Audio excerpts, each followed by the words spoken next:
बंदी छोड़ सतगुरु रामपाल जी परमेश्वर जी की जय हो।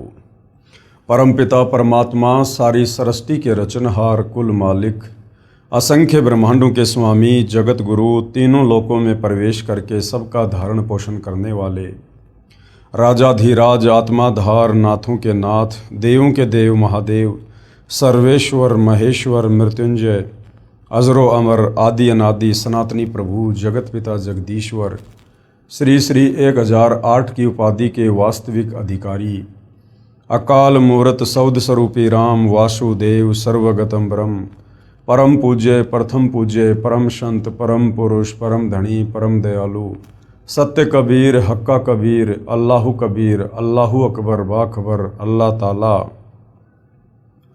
जगत के तारणहार जगत के मुक्तिदाता जगत के जगन्नाथ हारे के सहारे हिंदुओं के राम मुसलमानों के अल्लाह सिखों के वाहिगुरु ईसाइयों के मसीह दया के सागर दयानिधि करुणा के सागर करुणानिधि स्वयंभू परिभू संकट मोचन कष्ट हरण मंगल करण दुख भंजन अविगत कबीर निर्विकार निर्विषम परमात्मा अलय अलेख सतगुरु आदि अनादि सतगुरु असली मर्यादा पुरुषोत्तम असली राम असली कृष्ण असली घनश्याम असली मुरारी राजाओं के राजा महाराजाओं के महाराजा शहंशाहों के शहंशाह सम्राटों के सम्राट भगवानों के भगवान अल्लाहों के अल्लाह प्रभुओं के प्रभु मसीहाओं के मसीह सच्चे वाहिगुरु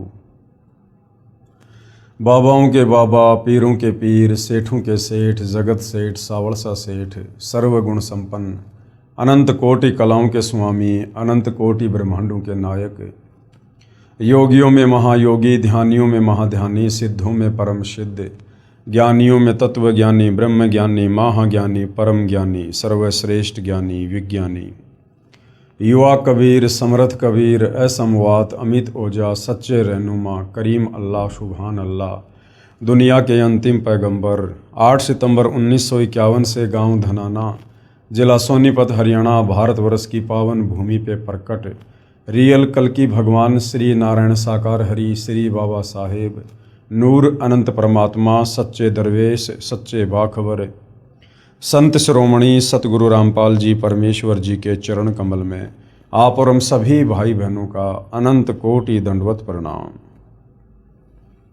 सत्साई भाई और बहनों, बहुत बड़ी दया बहुत बड़ी मेहर पूज्य गुरुदेव भगवान की परमेश्वर रामपाल जी की, जिनके शुभ आशीर्वाद से विशेष आशीर्वाद से उन्हीं के सत्संगों का संग्रह पवित्र आध्यात्मिक पुस्तक ज्ञान गंगा के ऊपर वीडियो बनाने की श्रृंखला जारी है। इसी श्रृंखला में आज हमारा ये 29वें नंबर का वीडियो है।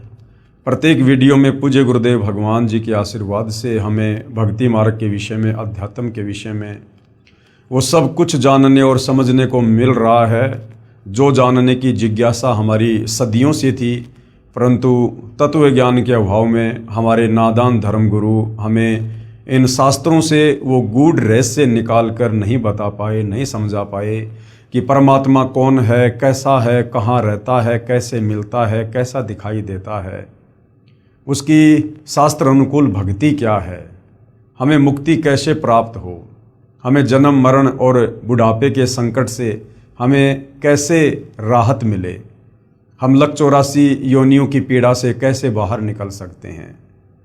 हमारे इन तमाम सवालों के जवाब हमारे धर्मगुरु नहीं दे पा रहे थे, क्योंकि ना तो उन्हें स्वयं तत्व ज्ञान था और ना ही वे किसी तत्वदर्शी संत की शरण में थे।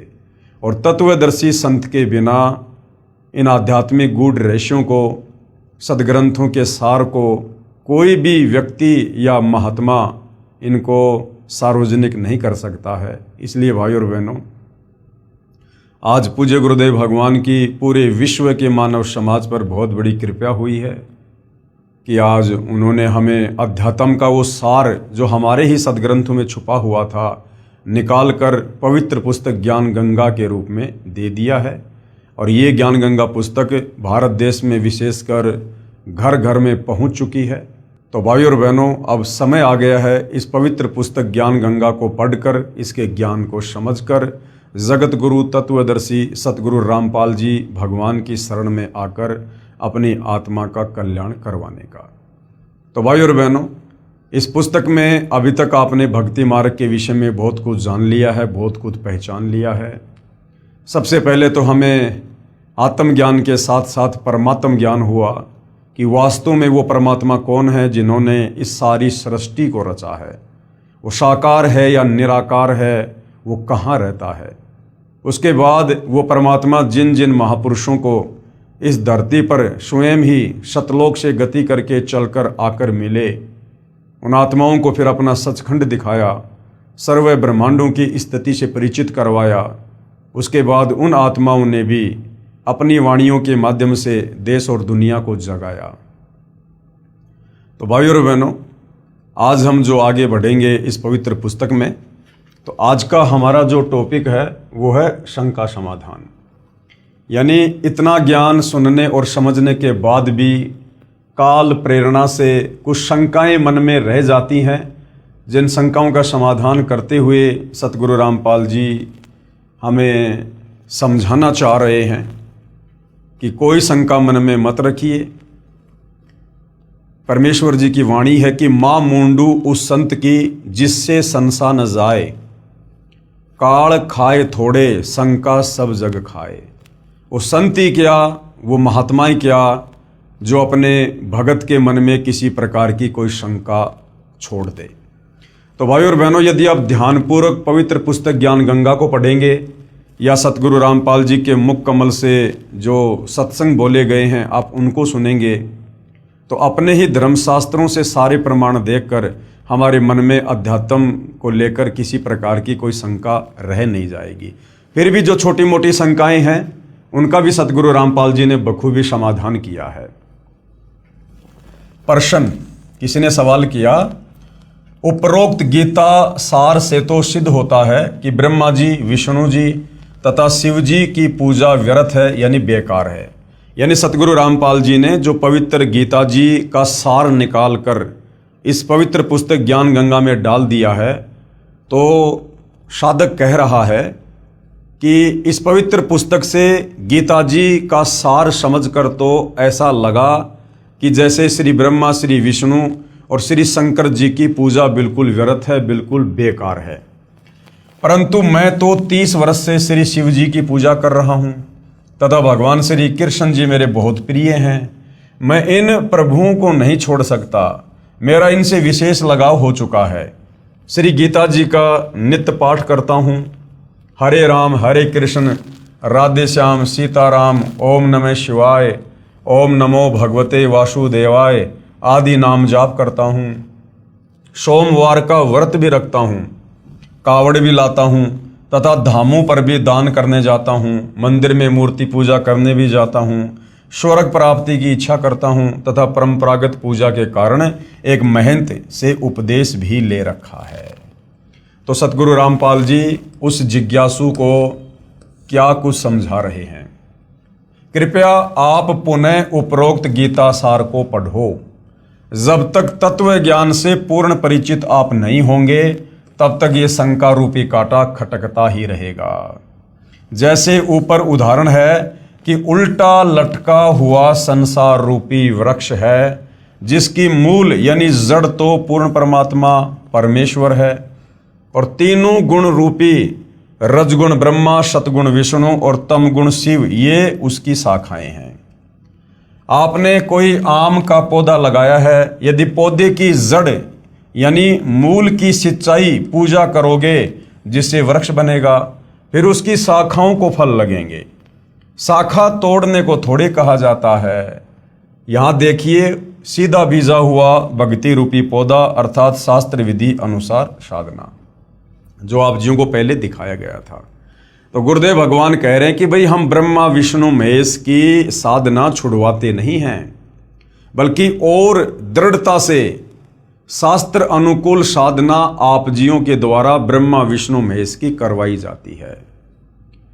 हमने भाई और बहनों सृष्टि रचना को समझना इसलिए बहुत ज़्यादा जरूरी है, क्योंकि सृष्टि रचना को समझे बिना हमें इस अध्यात्म को नहीं समझ सकते। तो सृष्टि रचना के माध्यम से पूज्य गुरुदेव भगवान ने हमें बताया कि ये जो संसार है, ये जो सृष्टि है, ये एक उल्टा लटका हुआ पीपल का वृक्ष समझो। ये भक्ति रूपी पौधा है, ये भक्ति रूपी पेड़ है। ठीक है, यानी ऊपर को कबीर परमेश्वर, कबीर प्रभु, कबीर परमात्मा जो सबसे ऊपर अनामी लोक में रहते हैं। उसके बाद 3 लोकों की और रचना की। सतलोक में परमात्मा ने सृष्टि की, जहां बैठकर परमात्मा सारे ब्रह्मांडों का पालन पोषण करते हैं। तो जो भक्ति रूपी पेड़ है उसकी जड़ है कबीर भगवान, कबीर परमात्मा। नीचे फिर अक्षर पुरुष के 7 संग ब्रह्मांड हैं, काल के 21 ब्रह्मांड हैं, काल के 3 पुत्र ब्रह्मा विष्णु महेश हैं। अब हम नादानों ने ब्रह्मा विष्णु महेश की जानकारी होने के कारण, क्योंकि हमारे नादान धर्म गुरु तत्व ज्ञान के अभाव से ब्रह्मा विष्णु महेश से ऊपर कोई भगवान सिद्ध कर ही नहीं पाए, तो आम समाज ने ब्रह्मा विष्णु महेश यानी पेड़ की शाखाओं को ही पूजना शुरू कर दिया। अब यदि भाई और बहनों आप किसी पौधे की शाखाओं को अगर गमले में या मिट्टी में दबा कर उसकी सिंचाई करोगे, उसकी पूजा करोगे, वो पेड़ सूख जाएगा, हमें कभी भी फल प्राप्त नहीं होंगे। हमने पेड़ की जड़ को गमले में लगाना होगा, मिट्टी में दबाना होगा, फिर हमने खाद वगैरह पानी वगैरह डाल के उसकी पूजा करनी होगी। तो ये जो भक्ति रूपी पौधा है, पेड़ है, इसकी जड़ है कबीर भगवान, कबीर परमेश्वर। तो हमने उस परम अक्षर ब्रह्म कबीर परमेश्वर जी की पूजा करनी है। और जब हम पेड़ की जड़ की पूजा करेंगे, जड़ में खाद डालेंगे, पानी डालेंगे, तो पूरा पेड़ बनेगा और फिर शाखाओं को यानी ब्रह्मा विष्णु महेश को फल लगेंगे। अर्थात ब्रह्मा विष्णु महेश के माध्यम से फिर ये कबीर भगवान जब हम जड़ की यानी उनकी पूजा करेंगे, फिर ये हमें कर्म फल देंगे ब्रह्मा विष्णु महेश के माध्यम से। अब हम नादानों ने पेड़ की टहनियों को जमीन में दबा दिया और जड़ कर दी ऊपर, तो भला वो पेड़ सूखेगा, यानी हमारी भक्ति फिर कभी सफल नहीं होगी। इसी प्रकार पूजा तो पूर्ण परमात्मा अर्थात मूल की करनी है। फिर कर्म फल तीनों गुण ब्रह्मा विष्णु शिव रूपी शाखाओं को लगेंगे। इसलिए कुछ भी नहीं छोड़ना है, केवल अपना भक्ति रूपी पौधा सीधा बीजना है। अर्थात भक्ति की विधि हमने सही करनी है, अर्थात शास्त्र विधि अनुसार साधना प्रारंभ करनी है। वर्तमान में सभी पवित्र भगत समाज शास्त्र विधि त्याग कर मनमाना आचरण कर रहा है, क्योंकि हमारे धर्म गुरु ब्रह्मा विष्णु महेश से ऊपर हमें कोई भगवान बताए ही नहीं। अर्थात भक्ति रूपी पौधा उल्टा लगा रखा है। यदि किसी ने ऐसे पौधा बीज रखा हो तो उसे मूर्ख ही कहा जाता है। यदि किसी ने टहनियों की ओर से पौधे को जमीन में दबा रखा है, गमले में डाल रखा है, तो उस व्यक्ति को मूर्ख कहा जाएगा। इसीलिए तो गीता अध्याय 7 श्लोक नंबर 12 से 15 में गीता का ज्ञान देने वाला काल ब्रह्म खुद कह रहा है कि जो प्राणी तीनों गुणों की रजगुण ब्रह्मा, सतगुण विष्णु, तमगुण शंकर की पूजा करते हैं, वो तो राक्षस स्वभाव को धारण किए हुए मनुष्यों में नीच दूषित कर्म करने वाले मूर्ख हैं। यानी पवित्र गीता जी जो हिंदुओं का सर्वश्रेष्ठ शास्त्र है, वो तीनों गुण यानी ब्रह्मा विष्णु महेश की पूजा करने के लिए मना कर रहा है। इसलिए गीता अध्याय 7 श्लोक 12 से 18 तक में तीनों गुणों रजगुण ब्रह्मा, सतगुण विष्णु, तमगुण शिव जी की पूजा तक ही सीमित बुद्धि रखने वाले जो इनके अलावा किसी को नहीं पूजते, उनको राक्षस स्वभाव को धारण किए हुए मनुष्यों में नीच दुष्कर्म करने वाले मूर्ख कहा है, तथा कहा है कि ये मुझे भी नहीं पूजते। काल कह रहा है कि ये लोग मुझे भी नहीं पूजते। फिर ये काल, ये ब्रह्म गीता का ज्ञान देने वाला, फिर अपनी साधना को भी गीता ज्ञान दाता प्रभु ब्रह्म अर्थात क्षर पुरुष ने अति घटिया यानी अनुतमाम अर्थात व्यर्थ कहा है। फिर गीता ज्ञान देने वाला काल ब्रह्म अपनी साधना को, ओम नाम की साधना को भी जो चारों वेदों और गीता जी में है, उसको भी अध्याय 7 श्लोक नंबर 18 में अनुतमाम यानी अश्रेष्ठ घटिया बता रहा है कि मुझ काल की ओम नाम की साधना करने से भी साधक का पूर्ण मोक्ष नहीं होगा। वो परम धाम शाश्वत स्थान सतलोक नहीं जा सकता, वो यहीं पर मेरे 21 ब्रह्मांड में जन्म और मरण के चक्कर में रहेगा। इसलिए गीता अध्याय 18 श्लोक 62, 64, 66 तथा अध्याय 15 श्लोक 1 से 4 में कहा है कि उस पूर्ण परमात्मा यानी उल्टे लटके वृक्ष की मूल की पूजा कर, उस पूर्ण परमात्मा की शरण में जा, उस कबीर भगवान की शरण में। उसकी पूजा तत्वदर्शी संत के बताए मार्ग से कर। उसकी पूजा कौन बताएगा? तत्वदर्शी संत। और गीता अध्याय 4 श्लोक 34 में तत्वदर्शी संत की तरफ संकेत किया है। उसी पूर्ण परमात्मा की यानी कबीर परमेश्वर की शास्त्र विधि अनुसार साधना करने से ही साधक परम शांति तथा सतलोक को प्राप्त होता है, अर्थात पूर्ण मोक्ष को प्राप्त करता है। गीता ज्ञान दाता प्रभु यानी क्षर पुरुष ये काल कह रहा है कि मैं भी उसी की शरण में हूं, अर्थात मेरा भी इष्ट यानी पूज्य देव वही पूर्ण परमात्मा कबीर है। मैं भी उसी की पूजा करता हूं, अन्य को भी उसी की पूजा करनी चाहिए। तो गीता ज्ञानदाता तो खुद अपने से अन्य उस पूर्ण परमेश्वर परम अक्षर ब्रह्म कबीर देव की पूजा के लिए कह रहा है। आप जी गीता का नित्य पाठ भी करते हो तथा साधना गीता जी में वर्णित विधि के विरुद्ध करते हो। जिन मंत्रों का हरे राम हरे कृष्ण राधे श्याम सीताराम ओम नमो शिवाय ओम नमो भगवते वासुदेवाय आदि आदि मंत्रों का आप जाप करते हो तथा अन्य साधनाएं जैसे व्रत करना, कावड़ लाना, तीर्थों व धामों पर दान करना तथा पूजा के लिए जाना, गंगा स्नान तथा तीर्थों पर लगने वाली परभी में स्नान पवित्र गीता जी में वर्णित न होने के कारण शास्त्र विधि त्याग कर मनमाना आचरण है।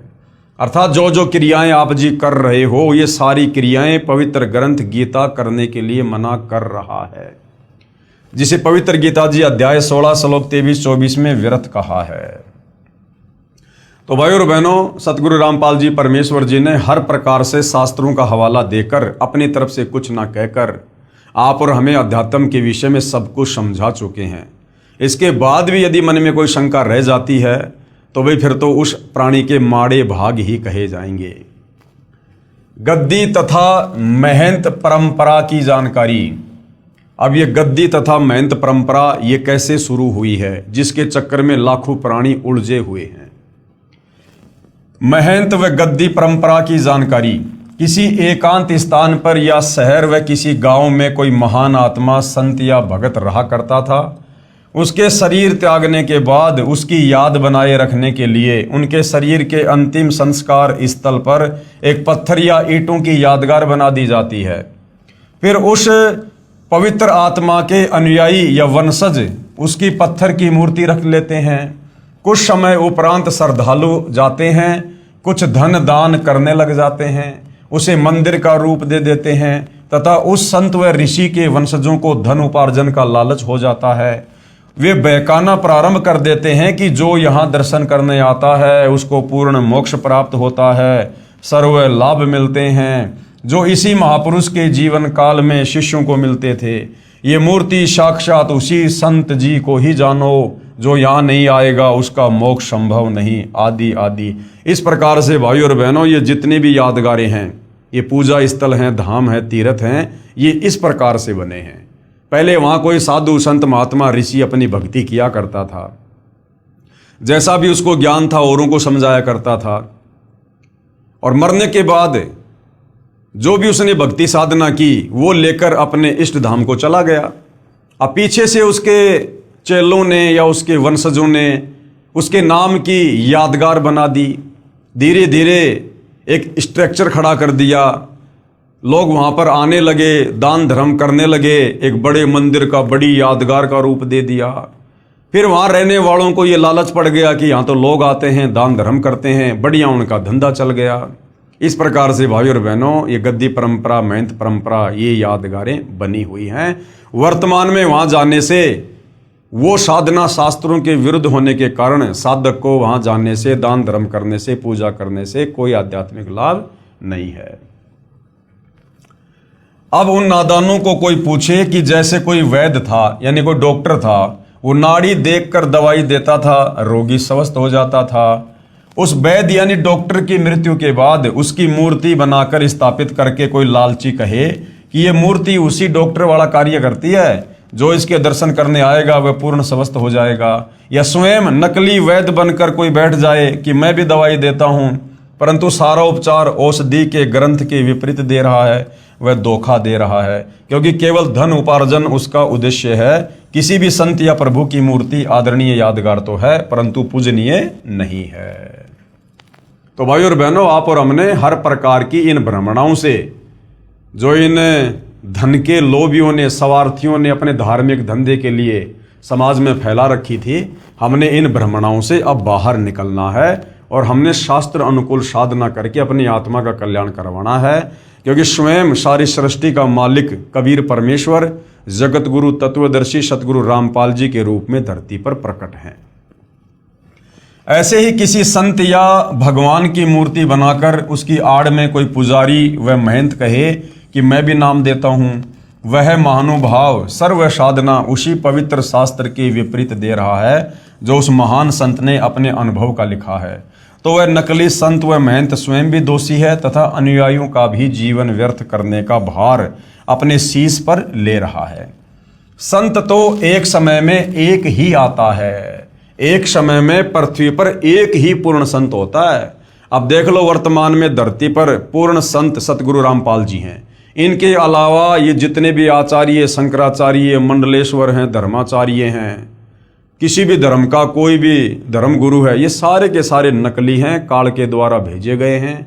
ये समाज का आध्यात्मिक दृष्टि से उल्टा ही मार्गदर्शन कर रहे हैं। उसके मार्ग में करोड़ों नकली संत, महंत तथा आचार्य बाधक बनते हैं। किसके? जो एक समय में एक ही संत धरती पर होता है। किसी संत जी के शरीर त्यागने के बाद संत या महंत परंपरा प्रारंभ होती है। पहले वाले संत के स्थान की रक्षार्थ एक प्रबंधक चुना जाता है, जिसे महंत कहा जाता है। वह केवल उस पवित्र यादगार की देखभाल करने के लिए ही नियुक्त किया जाता है। फिर लालचवश वह स्वयं ही गुरु बन बैठता है तथा भक्ति चाहने वाली प्यारी आत्माएं उस पर आधारित होकर अपना जीवन व्यर्थ कर जाती हैं। महंत परंपरा का नियम बना रखा है कि पूर्व महंत का प्रथम पुत्र महंत पद का अधिकारी होगा, चाहे वह शराबी हो, चाहे वह अज्ञानी हो। ये भक्ति मार्ग है। इसमें केवल पूर्ण संत ही जीव उद्धार कर सकता है। दास ने 2-3 महंत परंपरा की पुस्तक पढ़ी, उनमें जो देखा वो इस प्रकार है। अब क्या समझा रहे हैं गुरुदेव भगवान? एक 2 वर्ष का बच्चा गद्दी पर बैठा दिया, फिर वह बड़ा होकर नामदान करने लग गया। अब बताओ, 2 साल का बच्चा लोगों का क्या मार्गदर्शन करेगा? उसको क्या आध्यात्मिक ज्ञान है? लेकिन एक परंपरा के तहत उसको महंत बना के बैठा दिया। दूसरी पुस्तक में पढ़ा कि एक 5 वर्ष के बच्चे का पिताजी जो महंत जी था, अचानक मृत्यु को प्राप्त हो गया। बाद में संगत ने तथा उसकी माताजी ने उस 5 वर्षीय बच्चे को महंत पद पर नियुक्त कर दिया। कुछ वर्ष पर्यंत वह गुरुजी बन गया। अब बताओ, 5 साल का बच्चा जिसको अपने कपड़े भी पहनने नहीं आते ढंग से, उस बच्चे को महंत बनाकर बैठा दिया। दुनिया उसकी पूजा करने लगी। एक महंत परंपरा के इतिहास को पढ़ा कि महंत को कोई संतान नहीं हुई, उसकी मृत्यु हो गई। भाई की मृत्यु पहले हो चुकी थी, कोई संतान नहीं थी। गद्दी की रखवाली के लिए एक सेवक को उस कुल में संतान होने तक अस्थायी महंत नियुक्त कर दिया। कुछ समय उपरांत महंत कुल में किसी के लड़का हुआ और जो अस्थायी महंत जो गद्दी पे बैठा था वो गद्दी लेकर भाग गया। किसी अन्य शहर में स्वयं ही गद्दी स्थापना करके महंत बन बैठा, वहां नई दुकान खोल ली तथा पूर्व स्थान पर एक 2.5 वर्ष का बच्चा महंत बना दिया गया। एक महंत परंपरा का इतिहास देखा कि बड़ा बेटा घर त्याग गया, उससे छोटे को महंत पद पर नियुक्त कर दिया। कुछ समय पर्यंत वहां मंदिर बन गया तथा अधिक चढ़ावा भेंट पूजा का धन आने लगा। उस बड़े वाले की संतान ने कहा कि इस मंदिर पर हमारा अधिकार है। इस कारण झगड़ा शुरू हुआ। गद्दी पर विराजमान महंत जी की हत्या कर दी गई। फिर उसका बड़ा बेटा महंत अर्थात गद्दी का अधिकारी नियुक्त कर दिया, उसकी भी हत्या कर दी गई। फिर उसका दूसरा भाई गद्दी पर बैठाया गया। दूसरे जो अपने को अधिकारी बताते थे, उन्होंने नया स्थान बनाकर नई दुकान खोल ली। एक दूसरे पर मुकदमे करके सुखमय जीवन को लालच में नरक बना लिया। वह धाम कहाँ रहा? अरे धाम पर जाने से तो शांति होनी चाहिए, धाम पर तो ज्ञान बंटना चाहिए, धाम पर तो शास्त्र अनुकूल साधना होनी चाहिए। तो ऐसी जगहों को धाम नहीं कहा जा सकता। वह तो कुरुक्षेत्र वाला महाभारत के युद्ध का मैदान हो गया। कुछ महंतों ने संत बनाने की एजेंसी ले रखी है, लाल कपड़े धारण करवाते हैं, पूर्व नाम को बदलकर अन्य नाम रख देते हैं। फिर वह बनावटी महंत का बनावटी शिष्य नकली संत बनकर भोली आत्माओं के जीवन के साथ खिलवाड़ करता रहता है तथा अनमोल मनुष्य जीवन को स्वयं भी व्यर्थ कर रहा है तथा भोली आत्माओं के जीवन को भी नाश कर रहा है तथा महापाप का भागी बन रहा है। अब गुरुदेव भगवान क्या कह रहे हैं? जिस समय राजा परीक्षित जी को सर्प ने डसना था उस समय पूर्ण गुरु की आवश्यकता पड़ी। ये द्वापर युग की बात है। अब ये जगह जगह गद्दी लेकर महंत बनकर जो कथाएं करते फिरते हैं 4 रुपए के लालच में, अब गुरुदेव भगवान क्या समझा रहे हैं? द्वापर युग की ये कथा है। जिस समय राजा परीक्षित जी को सर्प ने डसना था उस समय पूर्ण गुरु की आवश्यकता पड़ी, क्योंकि पूर्ण संत बिना जीव का कल्याण असंभव है। उस समय पृथ्वी के सभी ऋषियों ने राजा परीक्षित को दीक्षा देने तथा 7 दिन श्रीमद् भागवत सुधा सागर की कथा सुनाने से मना कर दिया, क्योंकि 7वें दिन पोल खुलनी थी। इस कारण से कोई सामने नहीं आया। स्वयं श्रीमद् भागवत सुधा सागर के लेखक महर्षि वेदव्यास जी ने भी असमर्थता व्यक्त की, क्योंकि वे ऋषिजन प्रभु से डरने वाले थे, इसलिए भी राजा परीक्षित के जीवन से खिलवाड़ करना उचित नहीं समझा। राजा परीक्षित जी के कल्याण के लिए महर्षि सुखदेव जी को स्वर्ग से बुलाया गया। अब द्वापर युग के साधु संत महात्मा ऋषि कैसे होंगे? वर्तमान वालों से तो हजारों गुना बढ़िया होंगे। उनको ज्ञान भी होगा, धर्म कर्म पर भी थे, नेक नीति में भी थे, सदाचारी भी थे, और खुद श्रीमद् भागवत सुधा सागर का लेखक महर्षि वेदव्यास जी, उन्होंने भी हाथ खड़े कर दिए कि भैया मैं भी कथा करने का अधिकारी नहीं हूं। और फिर स्वर्ग से राजा परीक्षित के पुण्यों के आधार से सुखदेव ऋषि को बुलाया गया, और सुखदेव ऋषि ने यहां आकर 7 दिन राजा परीक्षित को श्रीमद् भागवत सुधा सागर की कथा सुनाई। तो विचार करो भाई और बहनों, जब द्वापर युग के ऋषियों ने श्रीमद् भागवत सुधा सागर की कथा करने के लिए अपने आप को योग्य नहीं बताया, अधिकारी नहीं बताया, तो ये वर्तमान वाले साधु संत महात्मा ऋषि पैसों के लोभी, इनकी कोई नियम नहीं, कोई मर्यादा नहीं। ये दे के कांख में पोथी और गांव-गांव जाकर ये कथा करते फिरते हैं। इनके कथाओं से किसी का क्या भला होगा, क्या मुक्ति होगी? ये विचारणीय विषय है। क्योंकि भाई और बहनों, धरती पर एक समय में एक ही संत होता है जो पूर्ण होता है, और वही इन ग्रंथों की कथा यानी इन ग्रंथों को समझाने का अधिकारी होता है। राजा परीक्षित जी के कल्याण के लिए महर्षि सुखदेव जी को स्वर्ग से बुलाया गया, जिसने राजा को दीक्षा दी तथा 7 दिन तक कथा सुनाकर राजा परीक्षित जी का जितना उद्धार ऋषि सुखदेव जी कर सकते थे किया। वर्तमान के गुरु संत महंत तथा आचार्य स्वयं ही भगवान के संविधान से अपरिचित हैं, इसलिए भयंकर दोष के पात्र बनकर दोषी हो रहे हैं। कहते हैं औरों पंथ बताओ ही और स्वयं न जाने राह। दूसरों को तो रास्ता दिखा रहे हैं और खुद अंधकार में बैठे हैं। अनअधिकारी कथा पाठ करे वे दीक्षा देवे बहुत करत गुना। ये तो बहुत बड़ा पाप कर रहे हैं परमात्मा के विधान को तोड़कर। वर्तमान में कथा व ग्रंथों का पाठ करने वालों व नामदान करने वालों की बाढ़ सी आई हुई है, क्योंकि सभी पवित्र धर्मों की पवित्र आत्माएं तत्व ज्ञान से अपरिचित हैं, जिस कारण नकली गुरुओं व संतों तथा महंतों का दाव लगा हुआ है। जिस समय पवित्र भगत समाज आध्यात्मिक तत्व ज्ञान से परिचित हो जाएगा, उस समय इन नकली संतों, गुरुओं व आचार्यों को छुपने का स्थान नहीं मिलेगा। पलायन करके पीछा छुड़वाना पड़ेगा। जब भगत समाज तत्व ज्ञान से परिचित हो जाएगा, जगत गुरु तत्वदर्शी सतगुरु रामपाल जी के सत्संग सुनकर, उनकी पुस्तकें पढ़कर। अब भाई और बहनों, जितने भी ये तीर्थ हैं, ये धाम हैं, इनकी वास्तव में शुरुआत कैसे हुई? जब तक हम परमात्मा चाहने वाली आत्माओं को इसकी जड़ का नहीं पता चलेगा, तब तक हम इन तीर्थों पर, इन धामों पर यूं ही जाकर अपना धन और अनमोल समय बर्बाद करवाते रहेंगे। पवित्र तीर्थ तथा धाम की जानकारी। किसी साधक ऋषि जी ने किसी स्थान या जलाशय पर बैठकर साधना की या अपनी आध्यात्मिक शक्ति का कोई प्रदर्शन किया। वह अपनी भक्ति कमाई करके साथ ले गया, यानी मरने के बाद, तथा अपने इष्ट लोक को प्राप्त हुआ। उस साधना स्थल का बाद में तीर्थ या धाम नाम पड़ गया। अब कोई उस स्थान को देखने जाए कि यहाँ कोई साधक रहा करता था उसने बहुतों का कल्याण किया। अब न तो वहाँ संत जी हैं जो उपदेश दे सके, वह तो अपनी कमाई करके चला गया। विचार करें, तीर्थ व धाम को हमाम दस्ता जानो। हमाम दस्ता क्या होता है? जैसे कोई भी जड़ी बूटी या सामग्री कूटने के लिए एक लोहे का एक उखड़ और मुसड़ बोलते हैं उसको हमाम दस्ता कहते हैं। एक 1.5 फुट का लोहे का गोल पात्र लगभग 9 इंच परिधि का उखड़ जैसा होता है तथा 1.5 फुट लंबा तथा 2 इंच परिधि का गोल लोहे का डंडा सा मुसड़ जैसा होता है, जो सामग्री व दवाइयां आदि कूटने के काम आता है। उसे हमाम दस्ता कहते हैं। एक व्यक्ति अपने पड़ोसी का हमाम दस्ता मांग कर लाया। उसने हवन की सामग्री कूटी तथा मांझ धोकर लौटा दिया। जिस कमरे में हमाम दस्ता रखा था उस कमरे में सुगंध आने लगी उस जड़ी बूटी की।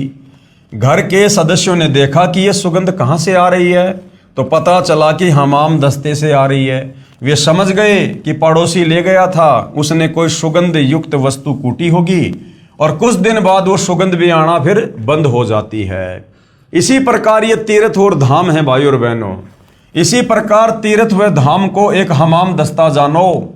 जैसे सामग्री कूटने वाले ने अपनी सारी वस्तु पहुंच कर रख दी, खाली हमाम दस्ता लौटा दिया।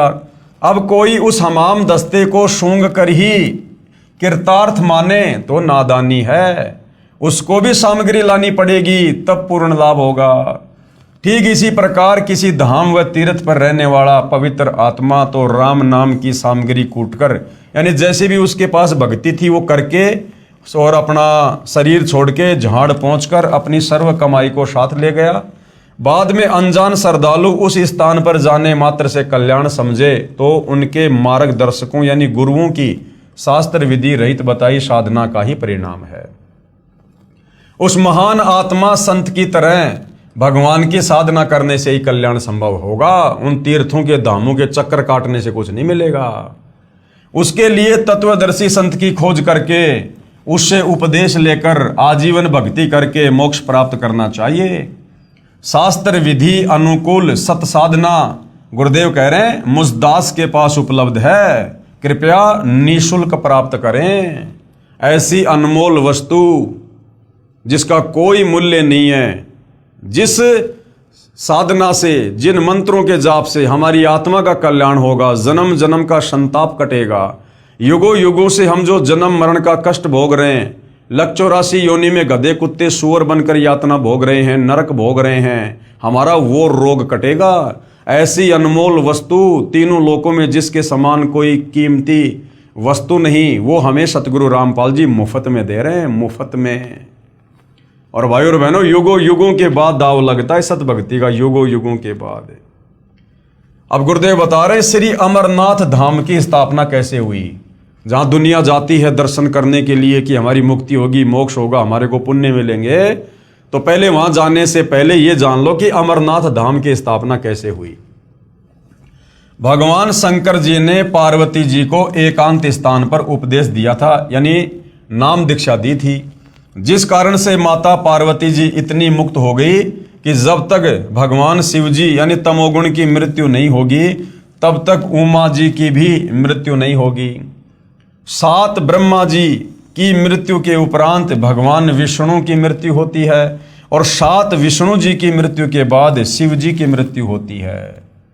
तब माता पार्वती जी भी मृत्यु को प्राप्त होगी।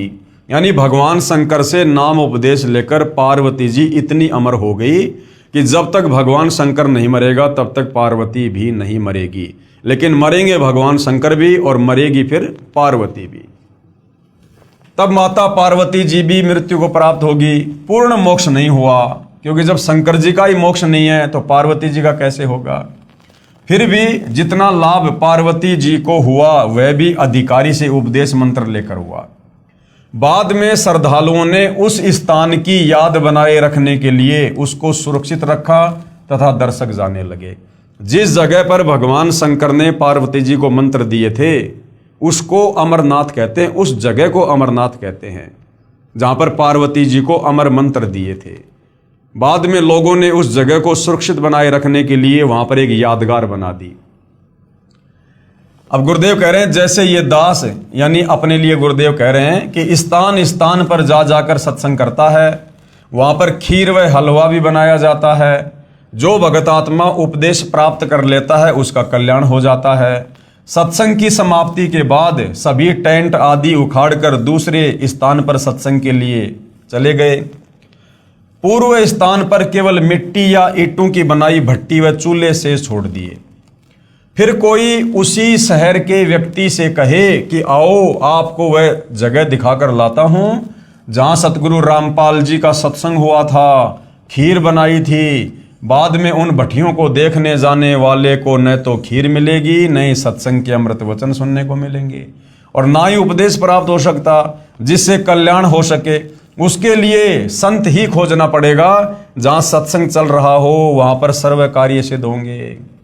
तो भाई दुनिया जिस अमरनाथ पर जाती है भक्ति भाव से, वहां ना तो भगवान शंकर है ना पार्वती है, केवल वो एक यादगार है। और वहां पर चाहे चक्कर काटना तो छोड़ो, अगर वहां पर तुम खुद भी रहने लग जाओ, यदि तुम वहां पर बस जाओ तो भी तुम्हारी आत्मा का कल्याण नहीं है। ठीक इसी प्रकार तीर्थों व धामों पर जाना तो उस यादगार स्थान रूपी भट्ठी को देखना मात्र ही है। यह पवित्र गीता जी में वर्णित ना होने से शास्त्र विरुद्ध हुई, जिससे कोई लाभ नहीं। इसका प्रमाण पवित्र गीता अध्याय 16 श्लोक 23-24 में कि अर्जुन, शास्त्र विधि को त्याग कर जो मनमानी भक्ति पूजा करते हैं उनको कोई लाभ नहीं, उनकी कोई गति नहीं, उनकी कोई मुक्ति नहीं। तत्व ज्ञानहीन संतों व महंतों तथा आचार्यों द्वारा भ्रमित श्रद्धालु तीर्थों व धामों पर आत्म कल्याणार्थ जाते हैं। श्री अमरनाथ जी की यात्रा पर गए श्रद्धालु 3-4 बार बर्फानी तूफान में दबकर मृत्यु को प्राप्त हुए। प्रत्येक बार मरने वालों की संख्या हजारों में होती थी। विचारणीय विषय है कि यदि श्री अमरनाथ जी के दर्शन व पूजा लाभदायक होती तो क्या भगवान शिव उन भक्तों की रक्षा नहीं करते? अर्थात प्रभु शिव जी भी शास्त्र विरुद्ध साधना से अप्रसन्न हैं। भगवान शंकर भी इन पाखंडों से प्रसन्न नहीं है, इस प्रकार की साधनाओं से। वैष्णो देवी के मंदिर की स्थापना कैसे हुई? जो श्रद्धालु वैष्णो देवी मंदिर जाते हैं भक्ति भाव से पूजा के लिए, आत्म कल्याण के लिए, तो पहले यह तो जान लो कि वैष्णो देवी मंदिर की स्थापना कैसे हुई। जब सती जी यानी उमा देवी अपने पिता राजा दक्ष के हवन कुंड में छलांग लगाने से जलकर मृत्यु को प्राप्त हुई। अब वो हवन कुंड में छलांग क्यों लगाई? गुरुदेव ने बताया, एक समय शंकर और पार्वती जी, जिसको उमा भी कहते हैं, दोनों आकाश मार्ग से जा रहे थे। उसी समय विष्णु अवतार श्री रामचंद्र जी धरती पर आए हुए थे और उनको 14 साल का वनवास मिला हुआ था, और जंगल से उनकी पत्नी सीता को रावण उठाकर ले गया था। पीछे से सीता के वियोग में वो पागलों की तरह व्यवहार कर रहे थे। वृक्षों से लिपट लिपट कर पूछ रहे थे, हाय मेरी सीता कहाँ गई? मृगों से लिपट लिपट कर पूछ रहे थे, रो रहे थे। तो ऊपर से शंकर जी ने हाथ जोड़कर उनको प्रणाम किया। तो पार्वती ने पूछा, आप किसको प्रणाम कर रहे हो? तो शंकर जी ने कहा कि मैं भगवान विष्णु को प्रणाम कर रहा हूं। तो पार्वती ने कहा कि ये इस प्रकार से आम आदमी की तरह रोने वाला अपनी पत्नी के वियोग में ये भगवान कैसे हो सकता है? मैं तो इसकी परीक्षा लूंगी। तो शंकर जी ने कहा कि तू ये गलती मत कर देना, तू सीता का रूप बनाकर भगवान के सामने मत चली जाना। अगर तुमने सीता का रूप बना लिया तो सीता मेरी भाभी है और भाभी माँ के समान होती है, फिर तू मेरे योग्य नहीं रहेगी, फिर मैं तुझे पत्नी रूप में स्वीकार नहीं करूंगा। तो उस समय तो पार्वती ने कहा ठीक है, नहीं लूंगी परीक्षा। घर आने के बाद शंकर जी तो अपने काम धाम से चले गए। पीछे से पार्वती ने सीता जी का रूप बनाया और रामचंद्र जी के सामने जाके खड़ी हो गई कि अगर भगवान होगा तो मुझे पहचान लेगा।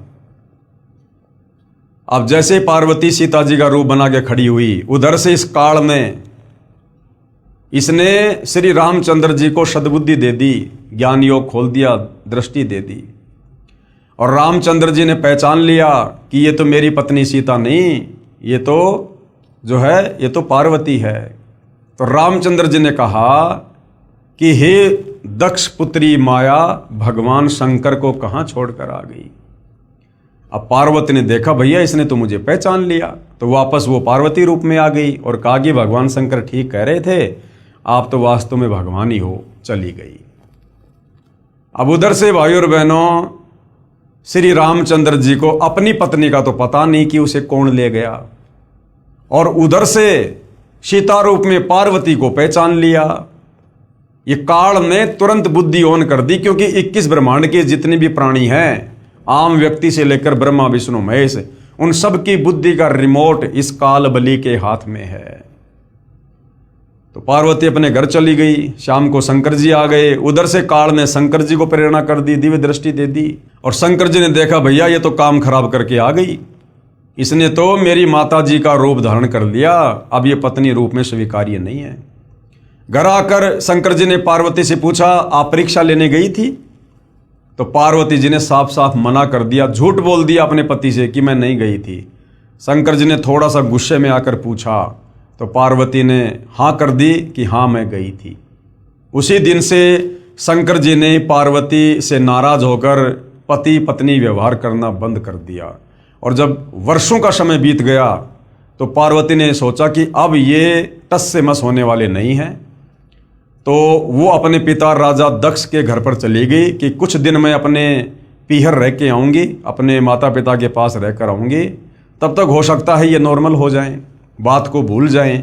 इस दृष्टिकोण से पार्वती यानी उमा अपने पिता राजा दक्ष के घर पर चली गई। उस समय राजा दक्ष एक हवन करवा रहा था, जिसमें बहुत सारे साधु संत महात्मा ऋषि आए हुए थे, और राजा दक्ष की जितनी भी लड़कियां थी उन सब के जो पति थे वो भी आए हुए थे, सबके हवन कुंड बने हुए थे, और जो जो दामाद नहीं आया था उसका भाग अलग से निकाल रखा था।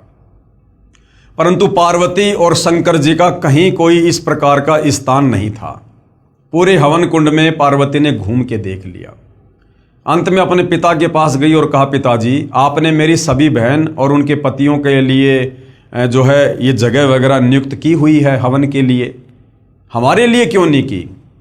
तो राजा दक्ष ने पार्वती का अपमान कर दिया और कहा, तू पहले ये बता तुझे यहां बुलाया किसने, और मैं उसका भाग क्यों निकालूं जिसके गले में सर्प पड़े रहते हैं, ना नहाता ना धोता है, राख को लपेट के रहता है। क्योंकि भाई और बहनों, पार्वती जी ने अपने पिता राजा दक्ष के मना करने पर भगवान शंकर से लव मैरिज की थी, जिस कारण से राजा दक्ष उससे नाराज था। तो इस प्रकार अपनी बेइज्जती को देखकर और उधर से अपने पति को नाराज देखकर कि ना तो मेरा ससुराल में कोई जगह है ना पीहर में कोई जगह है, ये सोचकर दुखी मन से काल प्रेरणा से और वो जो पार्वती थी वो उस हवन कुंड में छलांग लगा गई और वो जलकर खाक हो गई। तो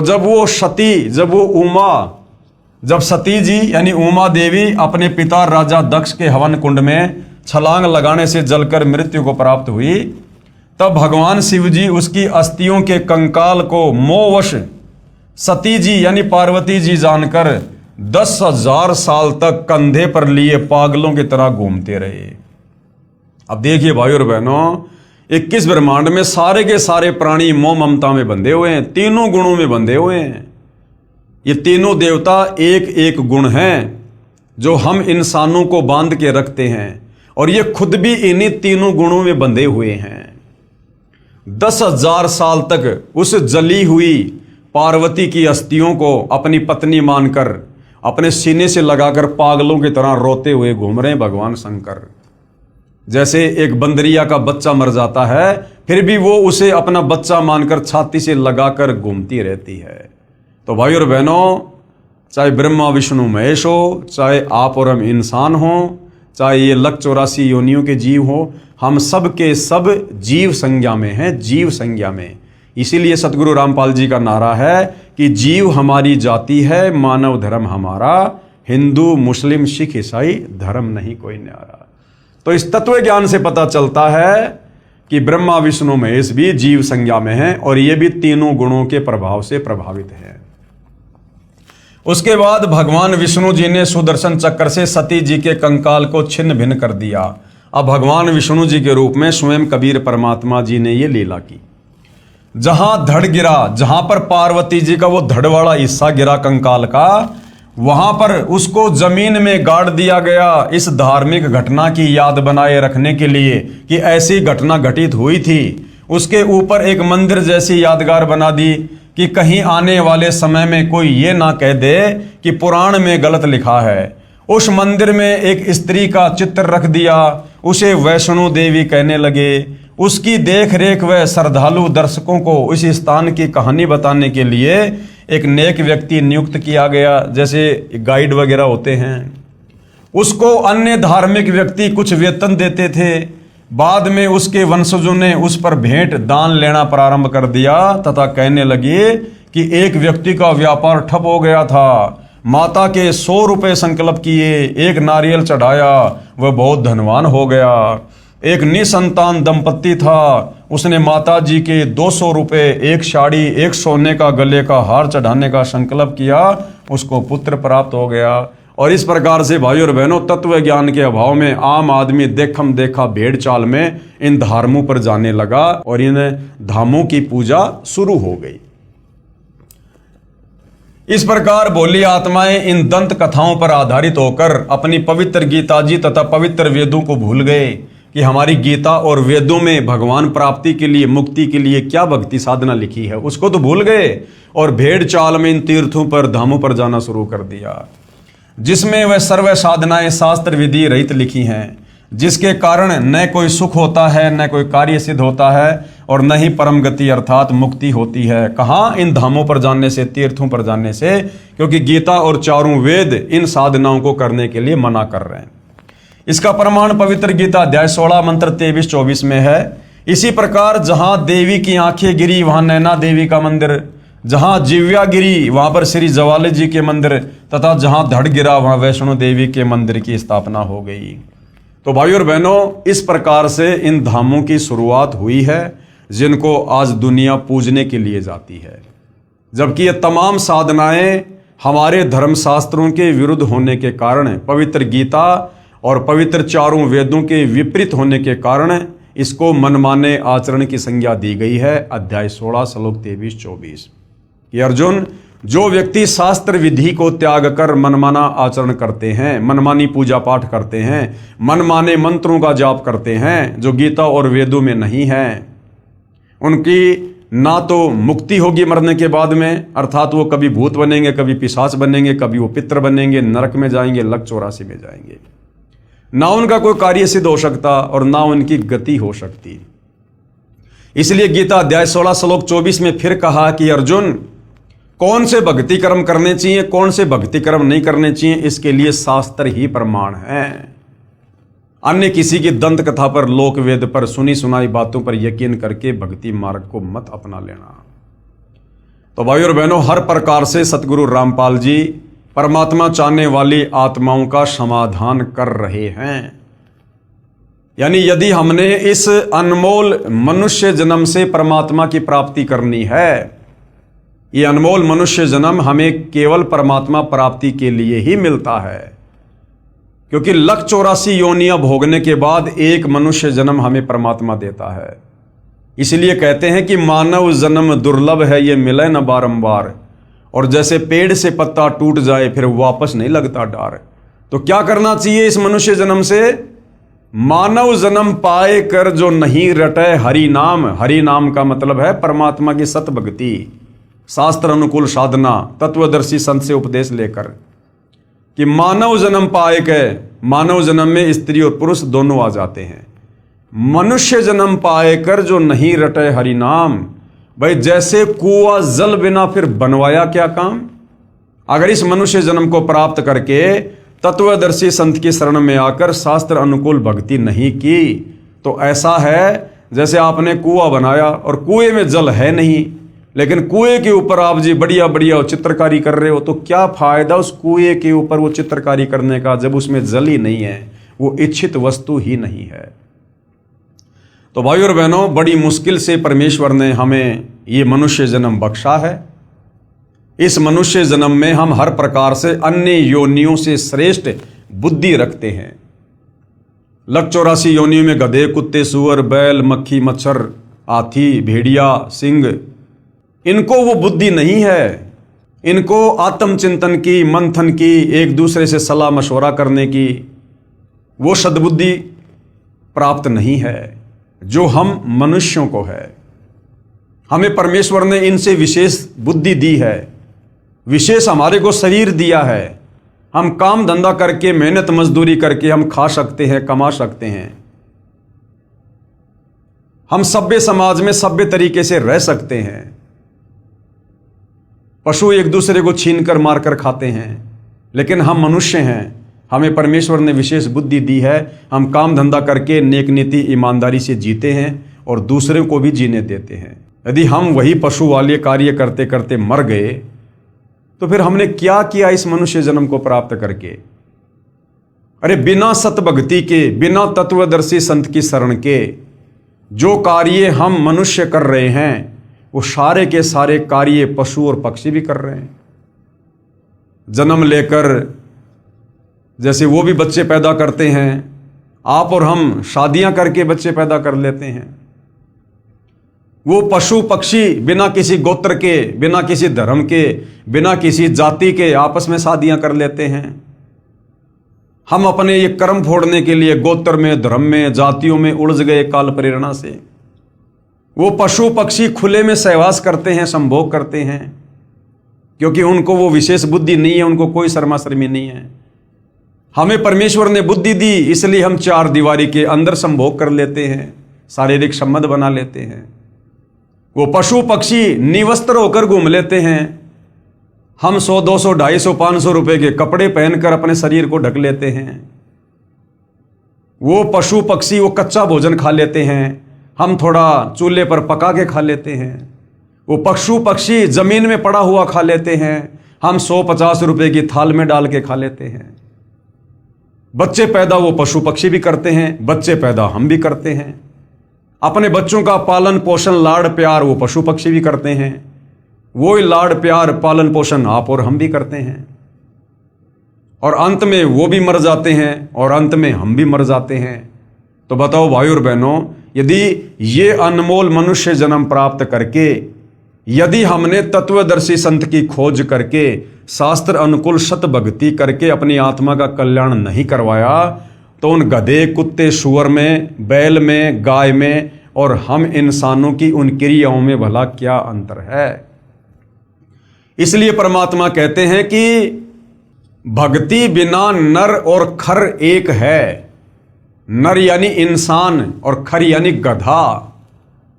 जो व्यक्ति मनुष्य जन्म प्राप्त करके तत्वदर्शी संत की शरण में आकर शास्त्र अनुकूल भक्ति शुरू नहीं करता है, कबीर परमात्मा ने उस व्यक्ति में, चाहे वो व्यक्ति देश का राजा क्यों ना हो, उस व्यक्ति में और गधे में कोई अंतर नहीं बताया। भक्ति बिना नर और खर यानी गधा एक है। जिन हरिपद नहीं जानिया, जिसको परमात्मा की जानकारी नहीं, जिसके पास सत भक्ति नहीं। भक्ति बिना नर और खर एक है, जिन हर पद नहीं जानिया। और पूर्ण ब्रह्म की परख नहीं रे, पूज मरे पाषाणा। उस पूर्ण परमात्मा की तो पहचान नहीं कि वो परमात्मा कौन है जिसकी भक्ति करनी चाहिए। और मंदिरों में, मस्जिदों में, चर्चों में, गुरुद्वारों में, धामों पर, तीर्थों पर ये पत्थर पूजते फिरते हैं, जो गीता अध्याय 16 श्लोक 23-24 के अनुसार शास्त्र विधि को त्याग कर मनमाना आचरण है। तो भाई और बहनों, बड़े सौभाग्य से अनंत युगों के बाद आप और हमारा बिल्ली के भाग का छीका टूटा है। ये तत्वदर्शी संत धरती पर सदा नहीं रहते हैं, और एक समय में धरती पर एक ही संत होता है, पूर्ण संत, जिसकी पहचान गीता अध्याय 15 श्लोक 1 से 4 में बताई गई है कि जो संत उल्टे लटके हुए भक्ति रूपी वृक्ष के प्रत्येक विभाग को बता दे कि मूल परमात्मा कौन है, ये ब्रह्मा विष्णु महेश कौन है, अक्षर पुरुष कौन है, मुक्ति कैसे होगी, शास्त्र अनुकूल साधना क्या है, वो गीता अध्याय 17 श्लोक 23 में जो 3 मंत्र हैं, ओम तत् सत, तो तत् और सत का क्या मतलब है, उसके पीछे कौन से मंत्र छुपे हुए हैं। कहते हैं वो पूर्ण संत होगा, वो तत्वदर्शी संत होगा। तो भाई और बहनों, पूरा सतयुग बीत गया, पूरा त्रेता युग बीत गया, पूरा द्वापर बीत गया, और 5000 साल से ज्यादा कलयुग बीत गया। आज तक वेदों और गीता में वर्णित उस उल्टे लटके संसार रूपी वृक्ष की जो व्याख्या सतगुरु रामपाल जी ने सचित्र समझाई है, आज तक किसी धर्मगुरु ने, धर्माचार्य ने नहीं समझाई है। तो भाई और बहनों, लगभग 39 लाख वर्ष के बाद, क्योंकि सतयुग, त्रेता, द्वापर, कलयुग, ये 4 युग हैं, इन चारों युगों का कुल समय होता है 43,20,000 वर्ष। तो कलयुग अभी 4 लाख कुछ वर्ष बाकी है। तो लगभग 38-39 लाख वर्ष के बाद आप और हमें आज इस कलयुग की बिचली पीढ़ी में तत्वदर्शी संत के दर्शन सुलभ हुए हैं। और ये तत्वदर्शी संत खोजने से नहीं मिलता है। सतयुग से साधु संत महात्मा ऋषि लग रहे खोजने के लिए। सतयुग में लाखों साल की उम्र होती थी, बेचारे घर बार छोड़कर, बाल बच्चे छोड़कर वैराग्य धारण कर लेते थे। जंगल में, गुफाओं में, कंदराओं में अपने शरीर को गला दिया, भूखे प्यासे रहकर। मिट्टी चढ़ जाया करती थी शरीर पर, दीमक लग जाती थी, समाधि लगा के बैठ जाया करते थे परमात्मा प्राप्ति के लिए। भाई और बहनों, उनको तो इस ब्रह्मा विष्णु महेश के पिता, गीता ज्ञानदाता काल ने भी अपने दर्शन नहीं दिए। और आज आप और हमें उस पूर्ण ब्रह्म परमात्मा कबीर देव, कबीर साहिब के जगत गुरु तत्वदर्शी सतगुरु रामपाल जी के रूप में साक्षात दर्शन हो रहे हैं। आज वो परमात्मा हमें ढूंढता हुआ फिर रहा है। और यदि आज हमने मौका खो दिया, और यदि फिर हमें कभी मनुष्य जन्म मिला, फिर हम परमात्मा को खोजते खोजते रह जाएंगे, नहीं मिलेगा। और यदि 184 योनि में गधे, कुत्ते, सूअर की अगर योनियों में चले गए, तो उसके बाद हमें ना तो तत्वदर्शी संत की पहचान करवाने वाला कोई मिलेगा, और यदि मिल गया तो हम उस 184 योनि के शरीरों में उस तत्वदर्शी संत की पहचान करने योग्य नहीं रहेंगे। आज गधे, कुत्ते, सूअर को आप बैठ के समझाओ कि भक्ति कर ले, राम का नाम ले ले, तत्वदर्शी संत आया हुआ है, उसको पता ही नहीं हम क्या भोग रहे हैं, क्योंकि वो भोग योनि है। अब वो भोग योनि भोग रहा है वो जीव, क्योंकि वो भी हमारी तरह कभी मनुष्य था, स्त्री या पुरुष, और उसको भी लोगों ने बताया, समझाया कि भाई भक्ति कर ले, परमात्मा आए हुए हैं। लेकिन वो अफलातुनी में रह गया कि किसने देखा भगवान, सब डींग मारते हैं, कुछ नहीं है, अपना काम धंधा करो, अपने बच्चों का पालन पोषण करो, यही भक्ति है, यही धर्म है बस। और यही छोटी मोटी साधना करता रहता था। अब वो भाई शरीर छोड़ने के बाद सत भक्ति उसकी बनी नहीं, सीधा 184 योनियों में काल ने ठोक दिया। अब वो अपना कर्म भोग रहा है, जो कर्म उसने मनुष्य योनि में किया था, शास्त्र विरुद्ध साधना करके, संतों की बातों को कानों के ऊपर से टाल दिया। आज वो गधा, कुत्ता, शुअर बनकर असहनीय पीड़ा भोग रहा है। जो सुबह उठते जूस पीता था, चाय पीता था, दिन में 3 बार बढ़िया बढ़िया भोजन खाया करता था, महंगे महंगे कपड़े पहनता था, नौकरी करता था, गाड़ियों में घूमता था, आज वो गधा बन के नंगा होके घूम रहा है। और गधे को उसका मालिक कभी घर पे खाना नहीं देता, सारा दिन उससे कमर तोड़ काम लेता है, और शाम के समय कान पकड़ के उसको कुर्डियों में छोड़ देता है। जितना पेट भर सकता है वो गधा घूम घूम के भरता है। और गधे की कमर पे जख्म हो जाता है, वो मिट्टी या ईंटों का बोरा बार बार उसकी रगड़ लगने से उसकी कमर छुल जाती है, उस कमर पर घाव हो जाता है। और जब वो चरने जाता है तब वो कौवा बैठकर उसकी कमर पर चोंच से घाव को नोचता है। वो असहनीय पीड़ा भोग रहा है, लेकिन पेट भी भरना जरूरी, खाना भी खाना जरूरी। तो भाई और बहनों, फिर आप और हमारी ये हालत हो जाएगी। फिर बैल बनेंगे, ऊंट बनेंगे, फिर किसान हमारे नाक को फोड़ेगा, नाक को फोड़ के उसमें रस्सा डालेगा, और उसके संकेतों के अनुसार नहीं चलेंगे तो रस्से को खींच खींच के नाक का हाल बेहाल कर देगा। पीड़ा उस प्राणी को भी उतनी ही होती है जितनी आप और हमें होती है मनुष्य शरीर में। आज यदि हमारे नाक का बाल भी उखाड़ लें तो कितनी पीड़ा होती है, तुरंत आंखों में आंसू आता है। अब सोचिए उस बैल की क्या हाल होगी, उस ऊंट की क्या दशा होगी, जिसकी नकेल खींच खींच के, नाक का रस्सा खींच खींच के उसके मालिक ने। और कई बार क्या होता है, उस ऊंट के नाक में कीड़े पड़ जाते हैं, जख्म हो जाता है बार बार रस्सी खींचने से, कीड़े चलते हैं उसमें। हमने खूब देखे गांव में जब छोटे छोटे थे। तो भाई और बहनों, ये दुर्दशा आप और हमारी अनंत युगों से हो रही है। ये एक बार या 2 बार नहीं है। कि हम तो खाली एक बार ही लक 84 का चक्कर काटेंगे बस। अरे एक बार भी कितना भयंकर है। एक कुत्ते का जीवन देख लो भाई और बहनों, 10-15 साल की उम्र होती है, उस कुत्ते का जीवन देख लो, सुबह से लेकर शाम तक पूरी रात वो भौंकेगा क्योंकि उसकी आदत गंदी, भौंकने से उसको भूख लगेगी, सुबह क्या करेगा, किसी के घर पर जाएगा। अब उसको कौन खिलाएगा भाई, कौन खिलाएगा उसको? उसका भाग्य किसी ने टूक डाल दिया तो, नहीं तो उसके लठ पड़ेंगे, जूत पड़ेंगे उसके। भूखा मर रहा है, क्या करेगा, घर घर दौड़ेगा, ना जाने कितने घरों में जाएगा एक टूक के लिए। किसी भगवान ने टूक डाल भी दिया, मिट्टी में डालेगा। अब एक टूक से कुत्ते का पेट भरेगा क्या? जो कुत्ता इंसान से ज्यादा भोजन खाता है, एक टूक से उसकी भूख और ज्यादा बढ़ जाती है, साथ में मिट्टी खाएगा। जबरदस्ती किसी की रसोई में घुसने का प्रयास करेगा, घरवाला लठ मारेगा, फिर प्यों प्यों करता हुआ दौड़ेगा। 10-15 घरों में घूम के आएगा, फिर भी पेट नहीं भरेगा। फिर कहां जाएगा? सुबह सुबह लोग जो खेतों में लैट्रिन करने जाते हैं, फिर वहां पर जाकर लैट्रिन खाएगा। 2 कुत्तों में लड़ाई हो जाती है, एक दूसरे की गर्दन फाड़ देते हैं। बरसात का मौसम है, चौमासा, उसमें कीड़े पड़ जाते हैं। कौन इलाज कराएगा भाई साहब का? भक्ति की नहीं, अब वो कर्मदंड भोग रहा है। कीड़े पड़ गए, जख्म हो गया, ना ढंग से खाया जा रहा, ना बैठा जा रहा, ना सोया जा रहा है, गर्दन हिला हिला के कभी किसी पानी में जाएगा, कभी कहाँ जाएगा। लेकिन वो कर्म तो भाई भोगना पड़ेगा। परमात्मा कहते हैं, तुमने उस दरगाह का महल नहीं देखा, धर्मराज के तिल तिल का लेखा। जैसे कर्म मनुष्य योनि में किए थे भक्ति ना करके, अब वो कर्म भोग रहा है। खुजली हो जाती है, खुजली, पूरा शरीर छुल जाता है, बाल उड़ जाते हैं। और ऐसे कुत्ते को तो कोई अपने आसपास भी नहीं फटकने देता, लगाएगा बीमारी, लठ मारते हैं दूर से। वो जाता है भोजन के लिए और लोग दूर से उसको पत्थर मारते हैं, लठ मारते हैं। कभी एक्सीडेंट में कोई गाड़ी वगैरह, कोई मोटरसाइकिल का पहिया उसके पैर पे चढ़ जाता है, क्योंकि अहंकारी जीव है, तभी तो वो कुत्ता बना।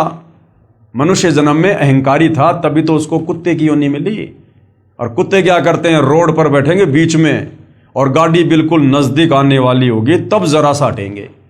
तो कई बार क्या होता है, गाड़ी का पहिया उसके ऊपर ही चढ़ जाता है और पैर टूट गया, कमर टूट गई, घिसट घिसट के चलेगा, घिसट घिसट के। ऐसी दुर्गति से एक कुत्ते का जीवन।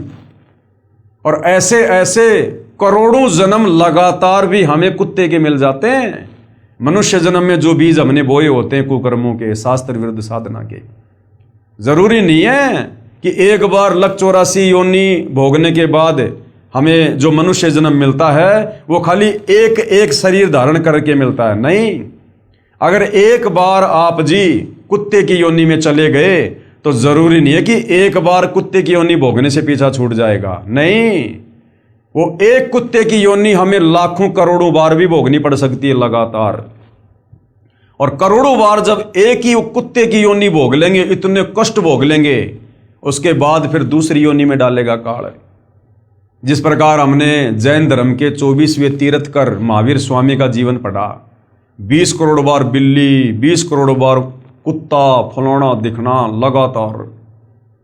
क्योंकि परमात्मा का विधान है, शराब पीवे कड़वा पानी, 70 जन्म कुत्ते के जानी। जो व्यक्ति एक बार शराब पीता है, एक घूंट यानी एक कप जो शराब पीता है, उसका क्या फल है? 70 बार लगातार उसको कुत्ते के जन्म मिलेंगे। तो सोचिए पूरे जीवन में वो व्यक्ति कितनी शराब पिएगा। अब उस हिसाब से लगा लो भाई और बहनों, एक दिन शराब पीने से 70 जन्म कुत्ते के। और उस व्यक्ति की 100 साल की उम्र है और 100 साल में यदि उसने 60 साल दारू पी है रोजाना, तो भाई और बहनों आइडिया लगा लो, लाखों जन्म कुत्ते के भोगने पड़ेंगे, लाखों जन्म लगातार। तो इस प्रकार से ये काल हमारी दुर्गति करता है। फिर गधे की योनि में डाल देगा। और फिर हमने इतने कुकर्म किए होते हैं मनुष्य योनि में, पर दोबारा स्त्री का खोले, 70 जन्म अंधा हो डोले। दूसरी स्त्री के साथ में हमने कुकर्म किए होते हैं, उनकी सजा परमात्मा के विधान अनुसार। गधे की योनि मिल गई, ऊपर से मनुष्य जन्म वाले कुकर्म के चलते हमें अंधे गधे का जीवन दे दिया काल ने। एक तो गधा और ऊपर से अंधा। अब सोचो उस जीव की क्या दुर्गति होगी भाई और बहनों, क्या दुर्गति होगी। अपने ऊपर लेकर देखो, जैसे मैं अंधा गधा, अब सोचो क्या बीतेगा। आज तो हमारे माता पिता, भाई बहन, रिश्तेदार, यार दोस्त हमारी टेक केयर कर लेते हैं। कोई अंधा हो जाता है, कोई लूला लंगड़ा हो जाता है, कोई बीमार हो जाता है, उसका कौन रिश्तेदार, उसका कौन मेडिकल में उसको चेकअप करवाएगा। लोग देखते भी नहीं उस तरफ। सुखदेव ऋषि ने बताई अपनी आत्म कथा एक बार। परमात्मा कहते हैं सुखदेव ने 84 भुगती बना पजावे खरवो, पजावे पर ईंटों के भट्ठों पर वो गधा बना। और सुखदेव ने बताया कि मेरे मालिक ने मेरे से दिन रात काम लिया कमर तोड़, और मुझे खाना भी नहीं देता था पेट भर, जिस कारण से मैं कमजोर हो गया और मेरी कमर टूट गई और मैं अंधा हो गया। और चलते चलते चलते चलते एक ऐसी जगह पर गया, एक नाला था सकड़ा सा, मैं अंधा था, कमजोर था, मैं उस नाले में गिर गया और वहीं मैं अटक गया। अब लोगों को पता कि गधा नाले में अटका हुआ है, लेकिन लोगों ने मुझे बाहर निकालने के बजाय मेरे ऊपर पैर रखकर नाला पार करना शुरू कर दिया। और इस प्रकार कई दिनों तक भूखा प्यासा रहकर वो सुखदेव, जब उसकी दिव्य दृष्टि खुली, तब कह रहा है कि मैं ऐसे दुर्गति से मरा। सुखदेव जैसा ऋषि, वेद व्यास का बेटा, जिसने राजा परीक्षित को स्वर्ग से आकर 7 दिन तक भागवत की कथा सुनाई थी, उस सुखदेव ऋषि का जीव भी ऐसी यातना भोगने पर विवश हुआ, तत्वदर्शी संत के अभाव में, शास्त्र विरुद्ध साधना को करने के चलते। तो भाई और बहनों, आप और हमारी क्या हालत होगी, क्या दशा होगी। तो आज आप और हमें वो सु अवसर प्राप्त हुआ है जो अभी तक सुखदेव ऋषि को भी प्राप्त नहीं हुआ। इसलिए भाई और बहनों, इस सु अवसर को मनुष्य जन्म प्राप्त करके यदि किसी ने गवा दिया, खो दिया, फिर हम अनंत युगों के लिए, क्योंकि परमात्मा फिर हमसे बहुत नाराज होगा। ऐसा मौका परमात्मा खुद आए हैं हमारे आत्म कल्याण के लिए, जो भगवान ढूंढने से नहीं मिलता। आज वो परमात्मा खुद चलकर आया है हमें भक्ति देने के लिए, क्योंकि ये भक्ति युग है। और इस समय यदि हमने उनके रहम को ठुकरा दिया तो फिर परमात्मा हमसे बहुत नाराज होगा, और ऐसे जीवों को फिर परमात्मा कई हजारों युगों तक वापस नहीं संभालता है।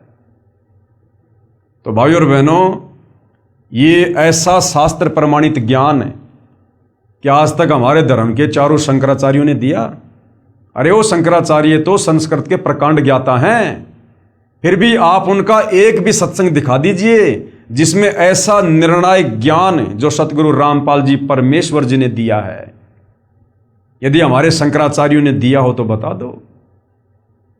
यदि गीता अध्याय 15 श्लोक नंबर 1 से 4 के अनुसार उल्टे लटके हुए संसार रूपी पेड़ की व्याख्या यदि चारों शंकराचार्य ने की हो तो बता दो। गीता अध्याय 4 श्लोक 34 के अनुसार यदि वो तत्वदर्शी संत चारों शंकराचार्यों में से कोई हो तो बता दो। उन चारों शंकराचार्यों को तो चारों वेदों का भी ज्ञान नहीं। शंकराचार्यों की 4 पीठ हैं भारत देश के चारों कोणों में, और एक एक वेद को लेकर बैठे हैं, एक एक वेद को। तो भाई और बहनों, सौभाग्य हमारा कि स्वयं कबीर परमेश्वर जी के अलावा धरती पर प्रकट होकर इस तत्व ज्ञान को, इन धर्म शास्त्रों को, ना केवल हिंदू धर्म के, सर्व धर्मों के धर्म शास्त्रों को इस प्रकार से जैसे पहली कक्षा के बच्चे को समझाया जाता है उंगली रख रख के, सतगुरु रामपाल जी के अलावा, इस कबीर परमेश्वर के अलावा कोई समझा नहीं सकता। तो भाई और बहनों, ऐसा रहम हुआ है पूज्य गुरुदेव भगवान का, परमेश्वर का, विशेष रजा, विशेष दया। लोग कहते हैं भगवान निराकार, भगवान निराकार। अरे भगवान साकार, चारों वेद चिल्ला रहे, गीता जी गवाही दे रही, बाइबल गवाही दे रही, कुरान शरीफ गवाही दे रही, गुरु ग्रंथ साहिब चिल्ला रहा कि परमात्मा साकार है, दिखाई देता है, धरती पर आता है, मनुष्य के जैसा है, उसी ने हमें पैदा किया है, अपने रूप में पैदा किया है। और फिर भी ये शास्त्रों को पढ़ने वाले नहीं समझ पाए और परमात्मा को निराकार निराकार कह के आप और हमें शास्त्र विरुद्ध साधना पर लगा दिया। तो भाई और बहनों, मौका है, हम तो केवल प्रार्थना कर सकते हैं, विनती कर सकते हैं, क्योंकि आप लोगों को समझाने से हमारी तो सेवा बन रही है। हम तो इस परमेश्वर की इस प्रकार से महिमा करने मात्र से हम पुण्य के भागी बन रहे हैं, तो हम तो करेंगे। हमारे से तो जितना थूक बिलोया जाएगा आजीवन बिलोएंगे, क्योंकि दही से मक्खन निकले ना निकले, लेकिन जो थूक हम बिलो रहे हैं सतगुरु की महिमा करके, इससे जरूर वो मक्खन निकलेगा। कहने का मतलब है हमारी सेवा बनेगी और हम अवश्य मोक्ष को प्राप्त होंगे। वो भक्ति रूपी मक्खन निकलेगा, भक्ति रूपी मक्खन। तो हमारी तो सेवा है, हमारा ये परम धर्म है, हमारा कर्तव्य है आप जियों के प्रति भी और सतगुरु रामपाल जी के शिष्य होने के नाते उनके प्रति भी, कि गुरु ने जो सतज्ञान दिया है उस ज्ञान को उनकी आत्माओं तक, जन जन तक पहुंचाना उनके भक्तों का कर्तव्य है। तो हम तो आपके प्रति भी अपनी जिम्मेदारी निभा रहे हैं, गुरु के प्रति भी अपनी जिम्मेदारी निभा रहे हैं, तो हम तो भाई पुण्य के भागी हो रहे हैं। परमात्मा कहते हैं हरि सेवा युग चार है और गुरु सेवा पल एक, भाई तासु पटंतर ना तुले संतन किया विवेक। और सत्संग की आदि घड़ी तप के वर्ष हजार, तो भी बराबर है नहीं कहे कबीर विचार। तो भाई और बहनों ये सत्संग हो रहा है। तत्वदर्शी संत के बाद यदि कोई सत्संग कर सकता है तो उनके शिष्य, क्योंकि इस ज्ञान को वही आगे फैला सकता है जिसको अपने गुरु से तत्व ज्ञान प्राप्त है। तो भाई और बहनों इस 4 दिन की चक्काचौंध के चक्कर में, इस झूठी विज्ञान के आविष्कार के चक्कर में और इस झूठी मान बढ़ाई में जो थोड़े बहुत सुख आप जी भोग रहे हो वर्तमान में मनुष्य जन्म प्राप्त करके, ये कबीर परमात्मा सतगुरु रामपाल जी की विशेष मेहर और दया समझो। ये विज्ञान कबीर भगवान ने दी है, ये मनुष्य के पास में बुद्धि नहीं थी। सतयुग त्रेता द्वापर बीत गया, कलयुग 5000 साल बीत गया, कोई एक साइकिल तक नहीं बना पाया। ये तुम्हारे श्री राम, श्री कृष्ण, महात्मा बुद्ध, ईसाइयों के मसीहा जो हैं ईसा मसीह जी, मुसलमानों का जो पैगंबर था, रसूल था हजरत मोहम्मद, ये अपने लिए गर्मियों के समय पंखा भी नहीं बना पाए। क्या उनके रिश्तेदार नहीं थे क्या वो अपने रिश्तेदारों से बात नहीं करना चाहते थे? वीडियो कॉल पर बात नहीं करना चाहते थे? एक कीपैड का मोबाइल भी नहीं बना पाए वो। हम कलयुग के इंसानों में उनसे ज्यादा दिमाग है क्या? अरे वर्तमान में तो इंसान बहुत ज्यादा विकारी हो गया, दुष्कर्मी हो गया, आलसी हो गया। वो तो बहुत अच्छी आत्मा थी, उस समय तो उनके पास में भक्ति धन था, उनके पुण्य थे, सदाचारी थे, निर्विकारी थे। उनमें ये बुद्धि क्यों नहीं आई? उनको ये समझ क्यों नहीं आई? ये मटेरियल जो आज जमीन खोद खोद के वैज्ञानिकों ने ये उपकरण बनाए हैं, ये जमीन, वो खाने, वो मटेरियल उस समय भी जमीन में था। वो क्यों नहीं लगा पाए फैक्ट्री? वो क्यों नहीं बना पाए वैज्ञानिक वो उपकरण है? तो भाई और बहनों, ये रहम किया है कबीर भगवान सतगुरु रामपाल जी ने इस कलयुग की पिछली पीढ़ी में, आप और हमें अध्यात्म से परिचित करवाने के लिए। ये भक्ति मार्ग में सहयोगी हैं जितने भी उपकरण हैं, ये विज्ञान, ये भक्ति मार्ग में सहयोग के लिए बनाई पर भगवान ने, ताकि हमारा समय बचे, हम फटाफट अपने काम कर सकें।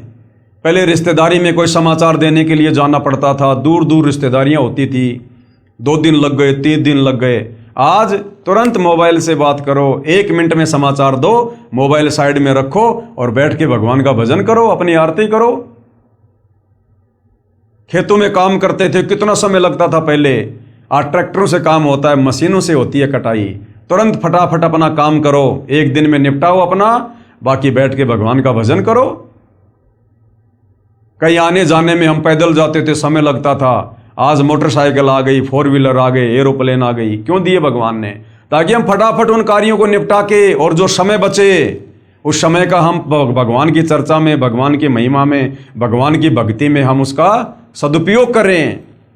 इसके लिए परमात्मा ने हमें ये विज्ञान दी है, ये वैज्ञानिक उपकरण दिए हैं, ये यातायात के साधन दिए हैं। सत्संग में आएं जाएं, समय बचे हमारा।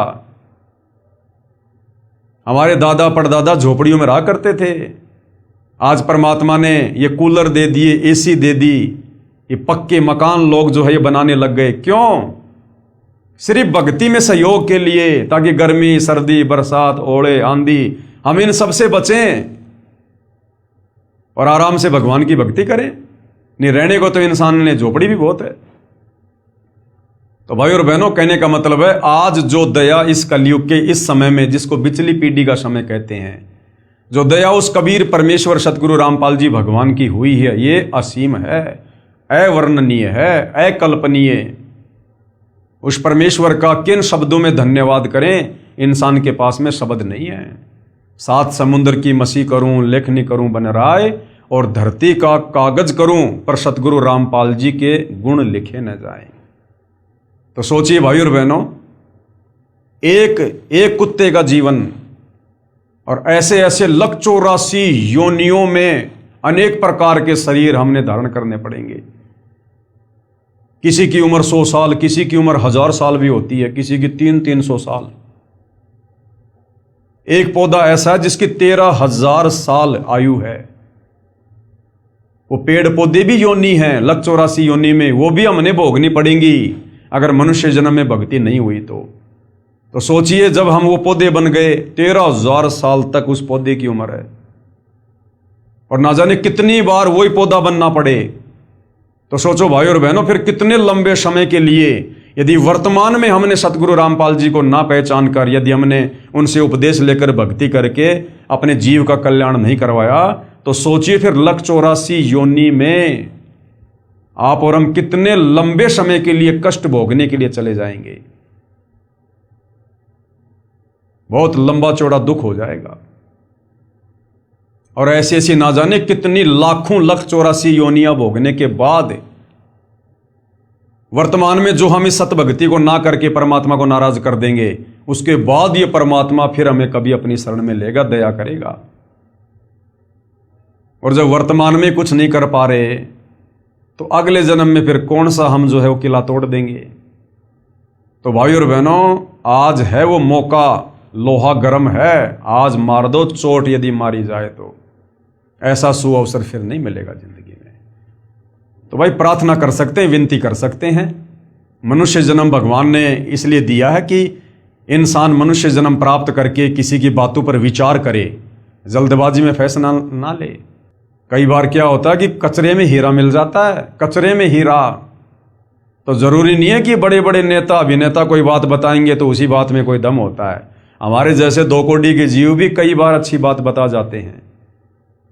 तो किसी की बातों को हल्के में नहीं लेना चाहिए। परमात्मा कहते हैं कि रहीमन देख बड़ेन को लघून दीजिए डारी, और जहां काम आवे सुई क्या करे तलवारी।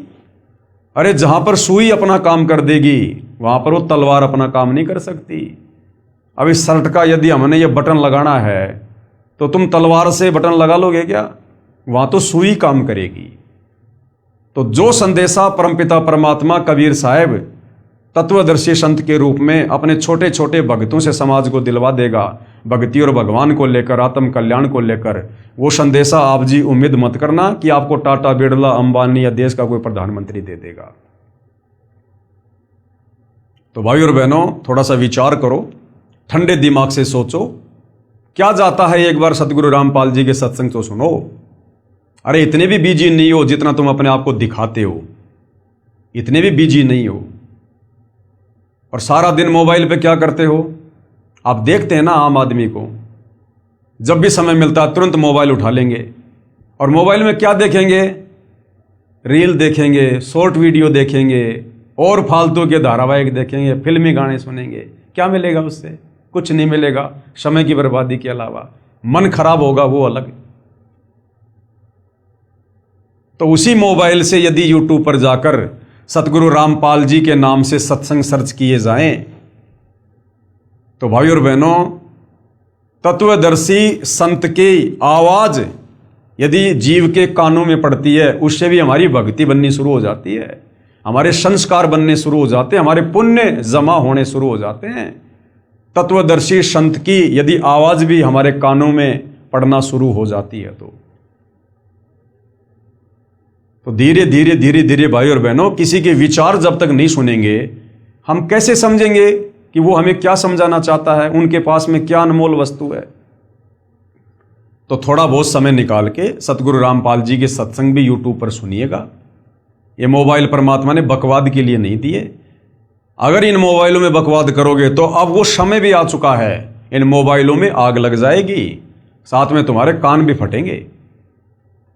ये टीवी चैनल आने वाले समय में यदि कोई व्यक्ति इन टीवियों पर सत्संग नहीं सुनेगा और ये फालतू की ये फिल्में विल्में देखेगा, परमेश्वर का वचन है सतगुरु रामपाल जी का, ये टीवी चैनलों में आग लग जाएगी। टीवियों में लोगों के टीवी फूट जाएंगे घर पर रखे रखे, क्योंकि भगवान ने जिस विशेष मकसद के लिए हमें ये विज्ञान दी है, ये उपकरण दिए हैं, अगर यदि अब हमने इनका सदुपयोग नहीं किया, क्योंकि दुरुपयोग तो बहुत कर लिया, क्या मिला? कुछ नहीं मिला। अब यदि लोगों ने सदुपयोग नहीं किया, इनमें आग लग जाया करेगी। आप देख रहे होंगे गर्मी कितनी भयंकर पड़नी शुरू हो गई है, वातावरण कैसे चेंज हो रहा है।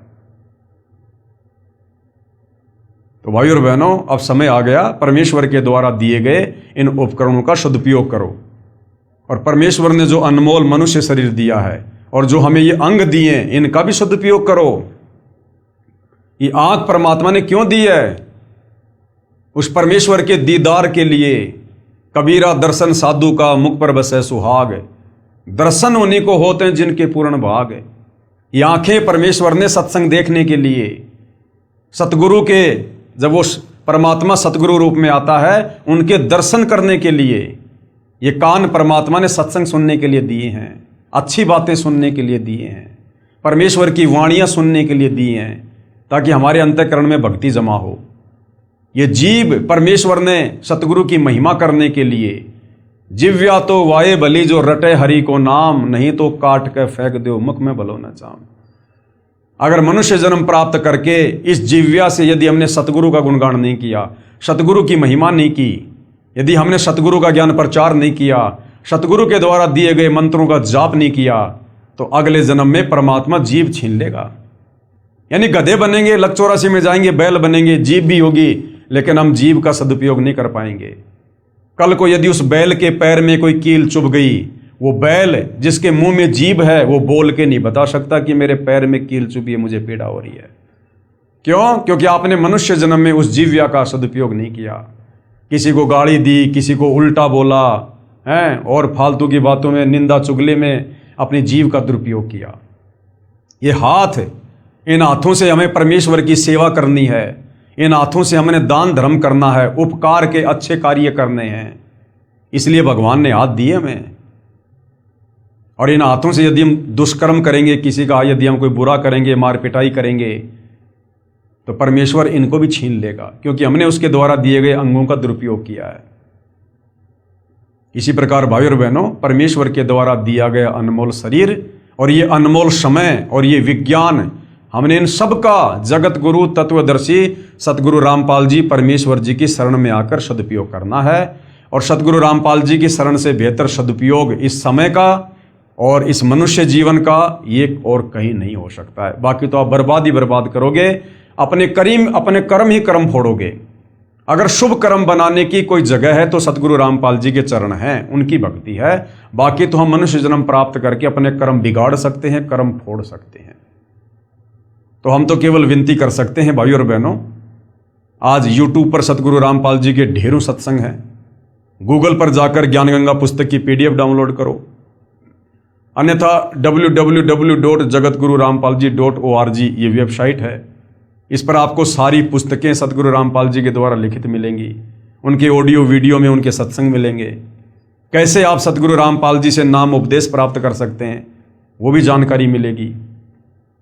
और नाम उपदेश प्राप्त करने के बाद जब हम मर्यादा में रहकर उनके द्वारा बताई गई भक्ति करेंगे, तो जो कार्य हमारे आज इतनी मेहनत करते करते बैल और गधे की तरह दिन रात मार्केट में भागते भागते भी सफल नहीं हो रहे, वही कार्य हमारे आधे समय में सफल होंगे, बिना किसी भागदौड़ के, बिना किसी टेंशन के। क्योंकि भक्ति करने से हमारे पुण्य बनेंगे और पाप और पुण्य से सृष्टि चलती है। वैसे आप कितना ही भाग लो, कितना दिमाग लगा लो, कुछ नहीं होगा।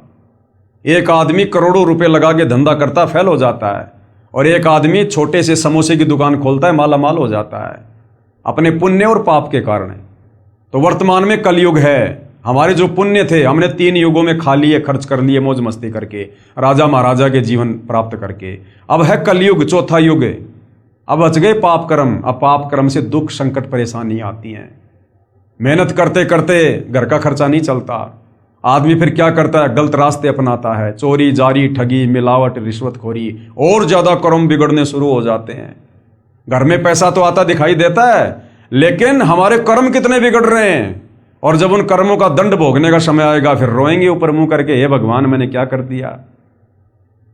तो भाई और बहनों, आज इतना अच्छा मौका है, जो कार्य आज आप 18-18 घंटे करके ओवर टाइम करके और फिर भी आप इतना मेहनताना प्राप्त नहीं कर पा रहे, सतगुरु रामपाल जी की शरण में आने के बाद आपको ओवर टाइम भी करने की जरूरत नहीं पड़ेगी।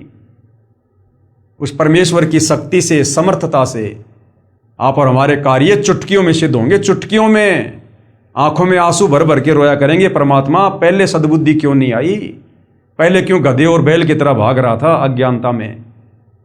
क्योंकि फिर भगवान भगत को भक्ति के लिए समय भी देगा और भगत के विश्वास के लिए उसके कार्य भी सिद्ध करेगा अपनी तरफ से, अपनी समर्थता से। और कैसे कार्य होंगे, सतगुरु रामपाल जी कहते हैं, जैसे पहले हम इन पशुओं को चारा खिलाने के लिए और हाथ का जो गंडासा होता था उससे वो चारा काटा करते थे हम। कितना समय लगता था, 2-3 घंटे, तब जाकर 1 या 2 पशुओं के लिए 2 छाबड़ी 1 छाबड़ी चारा होता था। और आज लाइट आ गई, जिसने लाइट का कनेक्शन ले लिया, घर में मोटर लगा ली और चारा काटने वाली मशीन लगा ली, आज वो 1 घंटे में पूरे गांव के पशुओं के लिए चारा काट सकता है। तो पावर का उसने कनेक्शन ले लिया, जिस कारण से अब वो इतने कम समय में इतना लाभ प्राप्त कर रहा है। तो जब तक हम सतगुरु रामपाल जी के शरण में नहीं आते हैं, तब तक समझो हम जो भी मेहनत कर रहे हैं ना, हम हाथ के गंडासे से सारा काम कर रहे हैं। और जिस दिन सतगुरु रामपाल जी की शरण में आ जाएंगे, मर्यादा में रहकर भक्ति करेंगे, उसके बाद फिर भाई और बहनों, हमारे काम जो हमारे से नहीं हो रहे थे, इतनी मेहनत से नहीं हो रहे थे, अब वो सतगुरु रामपाल जी की शक्ति से, उनकी समर्थता से होंगे। और कैसे होंगे, ये परमेश्वर का काम है। आप और हम 2 कोटि के जीव हैं, बस हम तो केवल देखते रह जाएंगे। परमात्मा इतने सुख देगा, हमारी बुराइयां छूट जाएंगी। आज हम जो कमा रहे हैं उसका आधे से ज्यादा धन हम व्यर्थ की परंपराओं में, इन कुरीतियों में बर्बाद कर देते हैं, तीज त्योहार में बर्बाद कर देते हैं, लेन देन में, शादी विवाह भात चूचक सिंधारा कोथड़ी, इनमें बर्बाद कर देते हैं। ऊपर से बीड़ी सिगरेट का नशा, मांस खाना, जुआ खेलना, ये सट्टे लगाना, इनमें बर्बाद कर देते हैं। तो सतगुरु रामपाल जी के सत्संग सुनने के बाद, उपदेश लेने के बाद, ये सारी तो बुराइयां छूट जाएंगी। ना हम कोई नशा करेंगे, ना मांस आहार करेंगे, ना ये फालतू के होली दिवाली त्योहार मनाएंगे, और ना फालतू के ये परंपरा के तहत ब्याह शादी में इतना खर्चा, इतना पाखंड, इतना दिखावा, ना हम ये करेंगे। तो बताओ फिर खर्चा होगा कहाँ? जो कमाएंगे वो भी ज्यादा रहेगा हमारे पास में, खर्च ही नहीं हो पाएगा।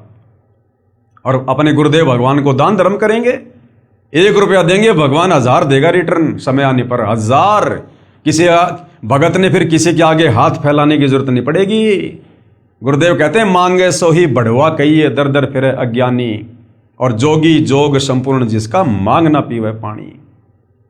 तो परमात्मा ऐसे माला माल कर देगा, वरना क्या आवश्यकता है भगवान की भक्ति की? अगर ऐसे ही अगर घसीट घसीट के चलना है सांप की तरह, मेहनत करते करते, फिर क्या आवश्यकता है भगवान की भक्ति की? तो भाई और बहनों, अभी तक हमने भगवान को जाना ही नहीं, हमारे धर्म गुरुओं ने भगवान की पहचान करवाई नहीं। अब सतगुरु रामपाल जी ने आके बताया कि परमात्मा क्या शक्ति है, क्या पावर है, क्या काम करती है। एक बार भगवान की शरण में आकर देखो, उसके बाद देखो कैसे हमारे कार्य होते हैं, कितनी आत्म संतुष्टि मिलेगी, कितना धैर्य होगा, कितने संयमित हो जाएंगे। और जो चिंता हमें सताए जाया करती थी भविष्य को लेकर, आगे को लेकर, वो चिंता समाप्त है। क्योंकि हमें खुद भविष्य का पता चल जाएगा ना। बिना भक्ति के कितना ही दौड़ लो, कितना ही भाग लो, हमारे दौड़ कभी खत्म नहीं हो सकती। हम मर जाएंगे, हमारे कार्य और जिम्मेदारियां पूरी नहीं हो सकती। अब गुरुदेव भगवान हमें तत्व ज्ञान देकर भविष्य बता देते कि बेटा तू क्यों भाग रहा है, क्यों गधे और बैल की तरह कमा रहा है, किसके लिए कमा रहा है? सब अपना भाग्य लिखवा के लाते हैं, कोई किसी के भरोसे नहीं आता। और करनी थी भक्ति, और कर रहा तो सारे काम जानवर वाले। तो तत्व ज्ञान होने से फिर हमारी भागदौड़ मिट जाएगी कि भैया मैंने तो भक्ति करके सतलोक जाना है, इस गंदे लोक में मैं जोड़ जोड़ के मकान बना बना के झूठा दिखावा समाज के सामने कर करके मैं क्या प्राप्त कर लूंगा?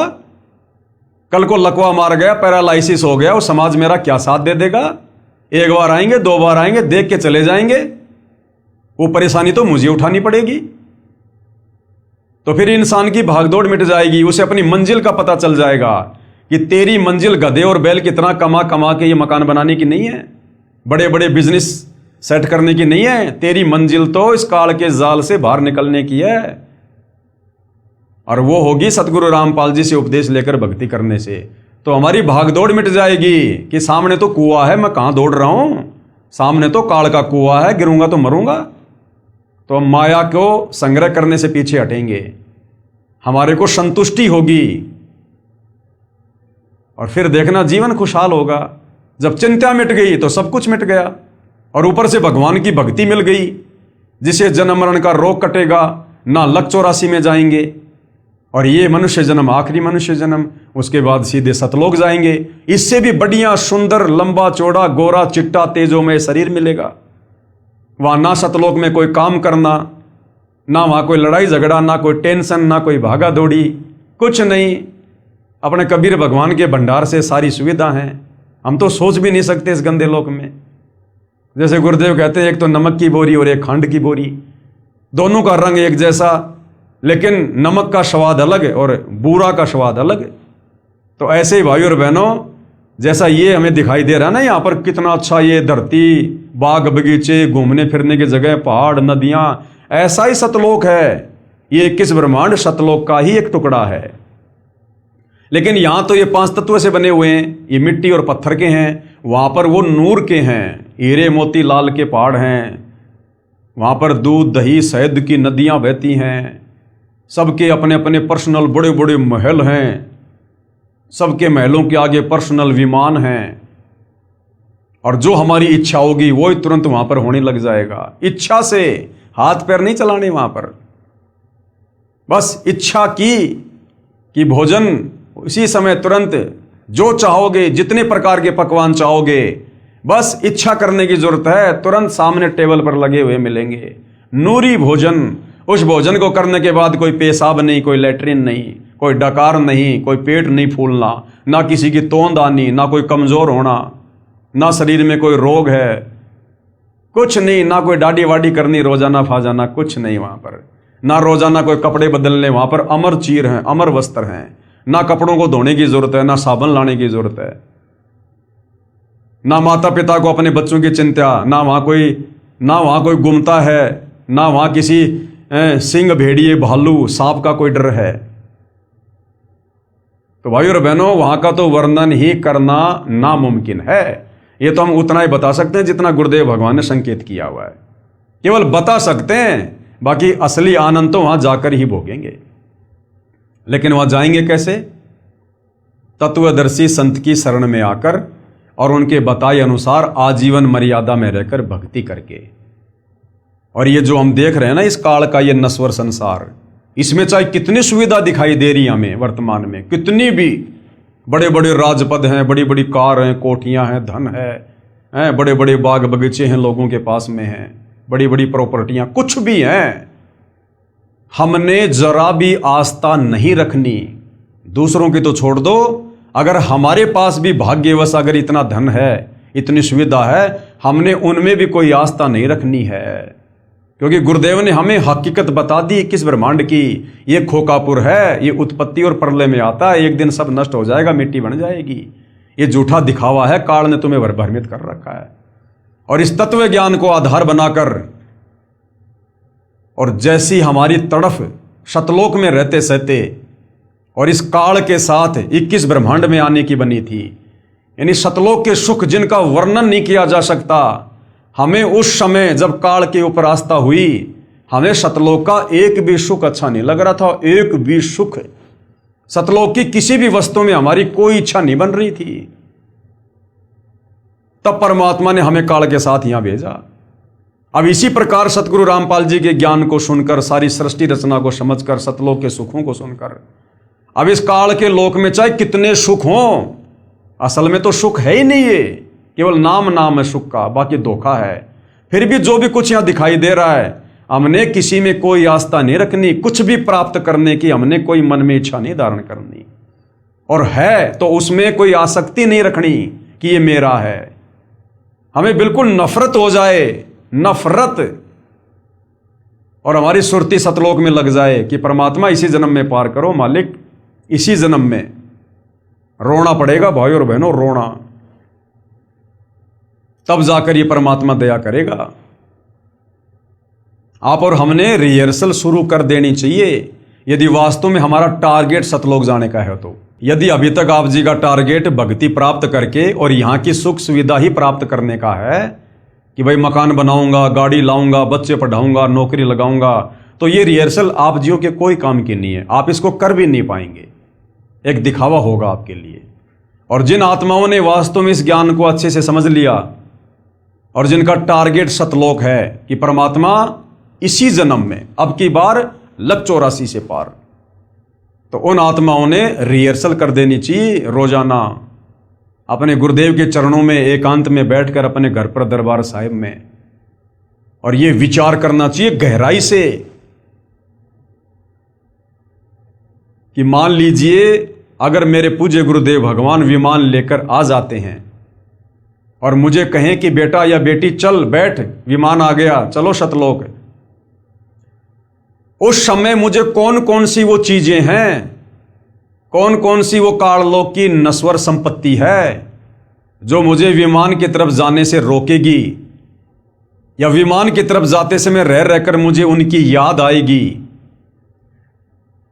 वो कोई मेरा बेटा है या बेटी है, पोता है, पोती है, कार है, कोठी है, संपत्ति है, माँ बाप है या पत्नी है, क्या है? एक मन में एक विचार कीजिए, कल्पना कीजिए कि जैसे मैं बैठा हुआ हूं, इधर मेरा मकान है, मेरा परिवार है, सारी सुख सुविधा है, और इधर मेरे गुरुदेव भगवान विमान लेकर आ गए और कह रहे हैं बेटा आजा फटाफट सतलोक के लिए चल। अब मुझे कौन सी वो चीज है इस संसार की जो मुझे विमान की तरफ जाने से रोकेगी? वो बैठकर हमने चिंतन करना पड़ेगा, ये कल्पना करनी पड़ेगी कि हकीकत में गुरुजी आ गए और मुझे बुला रहे हैं। अब मुझे वो बेटा याद आएगा, बेटी याद आएगी, कार, कोठी, संपत्ति, पैसा, क्या मुझे याद आएगा? अगर कोई ऐसी वस्तु है जो आपको खींच रही है अपनी तरफ, आपको याद आ रही है कि अभी भी तो मकान बनाया है, अभी तो इसमें इतने पैसे लगा दिए, अभी गुरुजी विमान लेके आ गए, अभी तो मेरा पोता होने वाला है, मैंने तो मुंह भी नहीं देखा। तो अगर इस प्रकार की कोई वस्तु हमें रोक रही है, टोक रही है, तो गुरुदेव कहते हैं वो वस्तु बेटा तुम्हारे लिए काल का फंदा है, वो काल का जाल है, काल का षड्यंत्र है। अभी तेरी आस्था उन्हीं चीजों में है, तो तू रिहर्सल कर उन चीजों से पीछा छुड़वाने की, कि अगर मैं रह गया और नहीं जा पाया, फेल हो गया, या परमात्मा ने मुझे छोड़ दिया, तो वो बेटा बेटी, पोता पोती, ये कार कोठी मकान सदा मेरे साथ नहीं रहने वाला है। आज नहीं तो 10 साल बाद ये मेरे हाथ से निकलेंगे। भाई मैं मरूंगा तो ये बेटा भी छोड़ना पड़ेगा, बेटी भी छोड़नी पड़ेगी, कार कोठी पोता पाता सब छोड़ना पड़ेगा। तो ये तो वैसे भी छोड़ना है, तो क्यों ना आज ही छोड़ दूं। ये मौका फिर नहीं मिलेगा दोबारा जो सतगुरुदेव आ गए विमान लेकर। तो भाइयों और बहनों, अगर उस समय पैर में चप्पल नहीं है तो चप्पल पहनने की भी नहीं सोचनी कि गुरुजी मैं चप्पल पहन के आ जाता हूं, इतने में फेल हो जाओगे।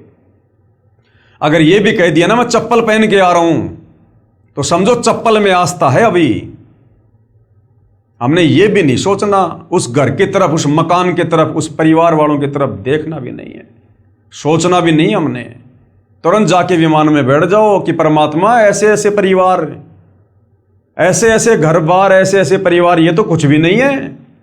कोटि जन्म तू राजा की न मिटी न मन की आशा, भिक्षुक होकर दर दर घूम लिया मिला ना निर्गुण राशा।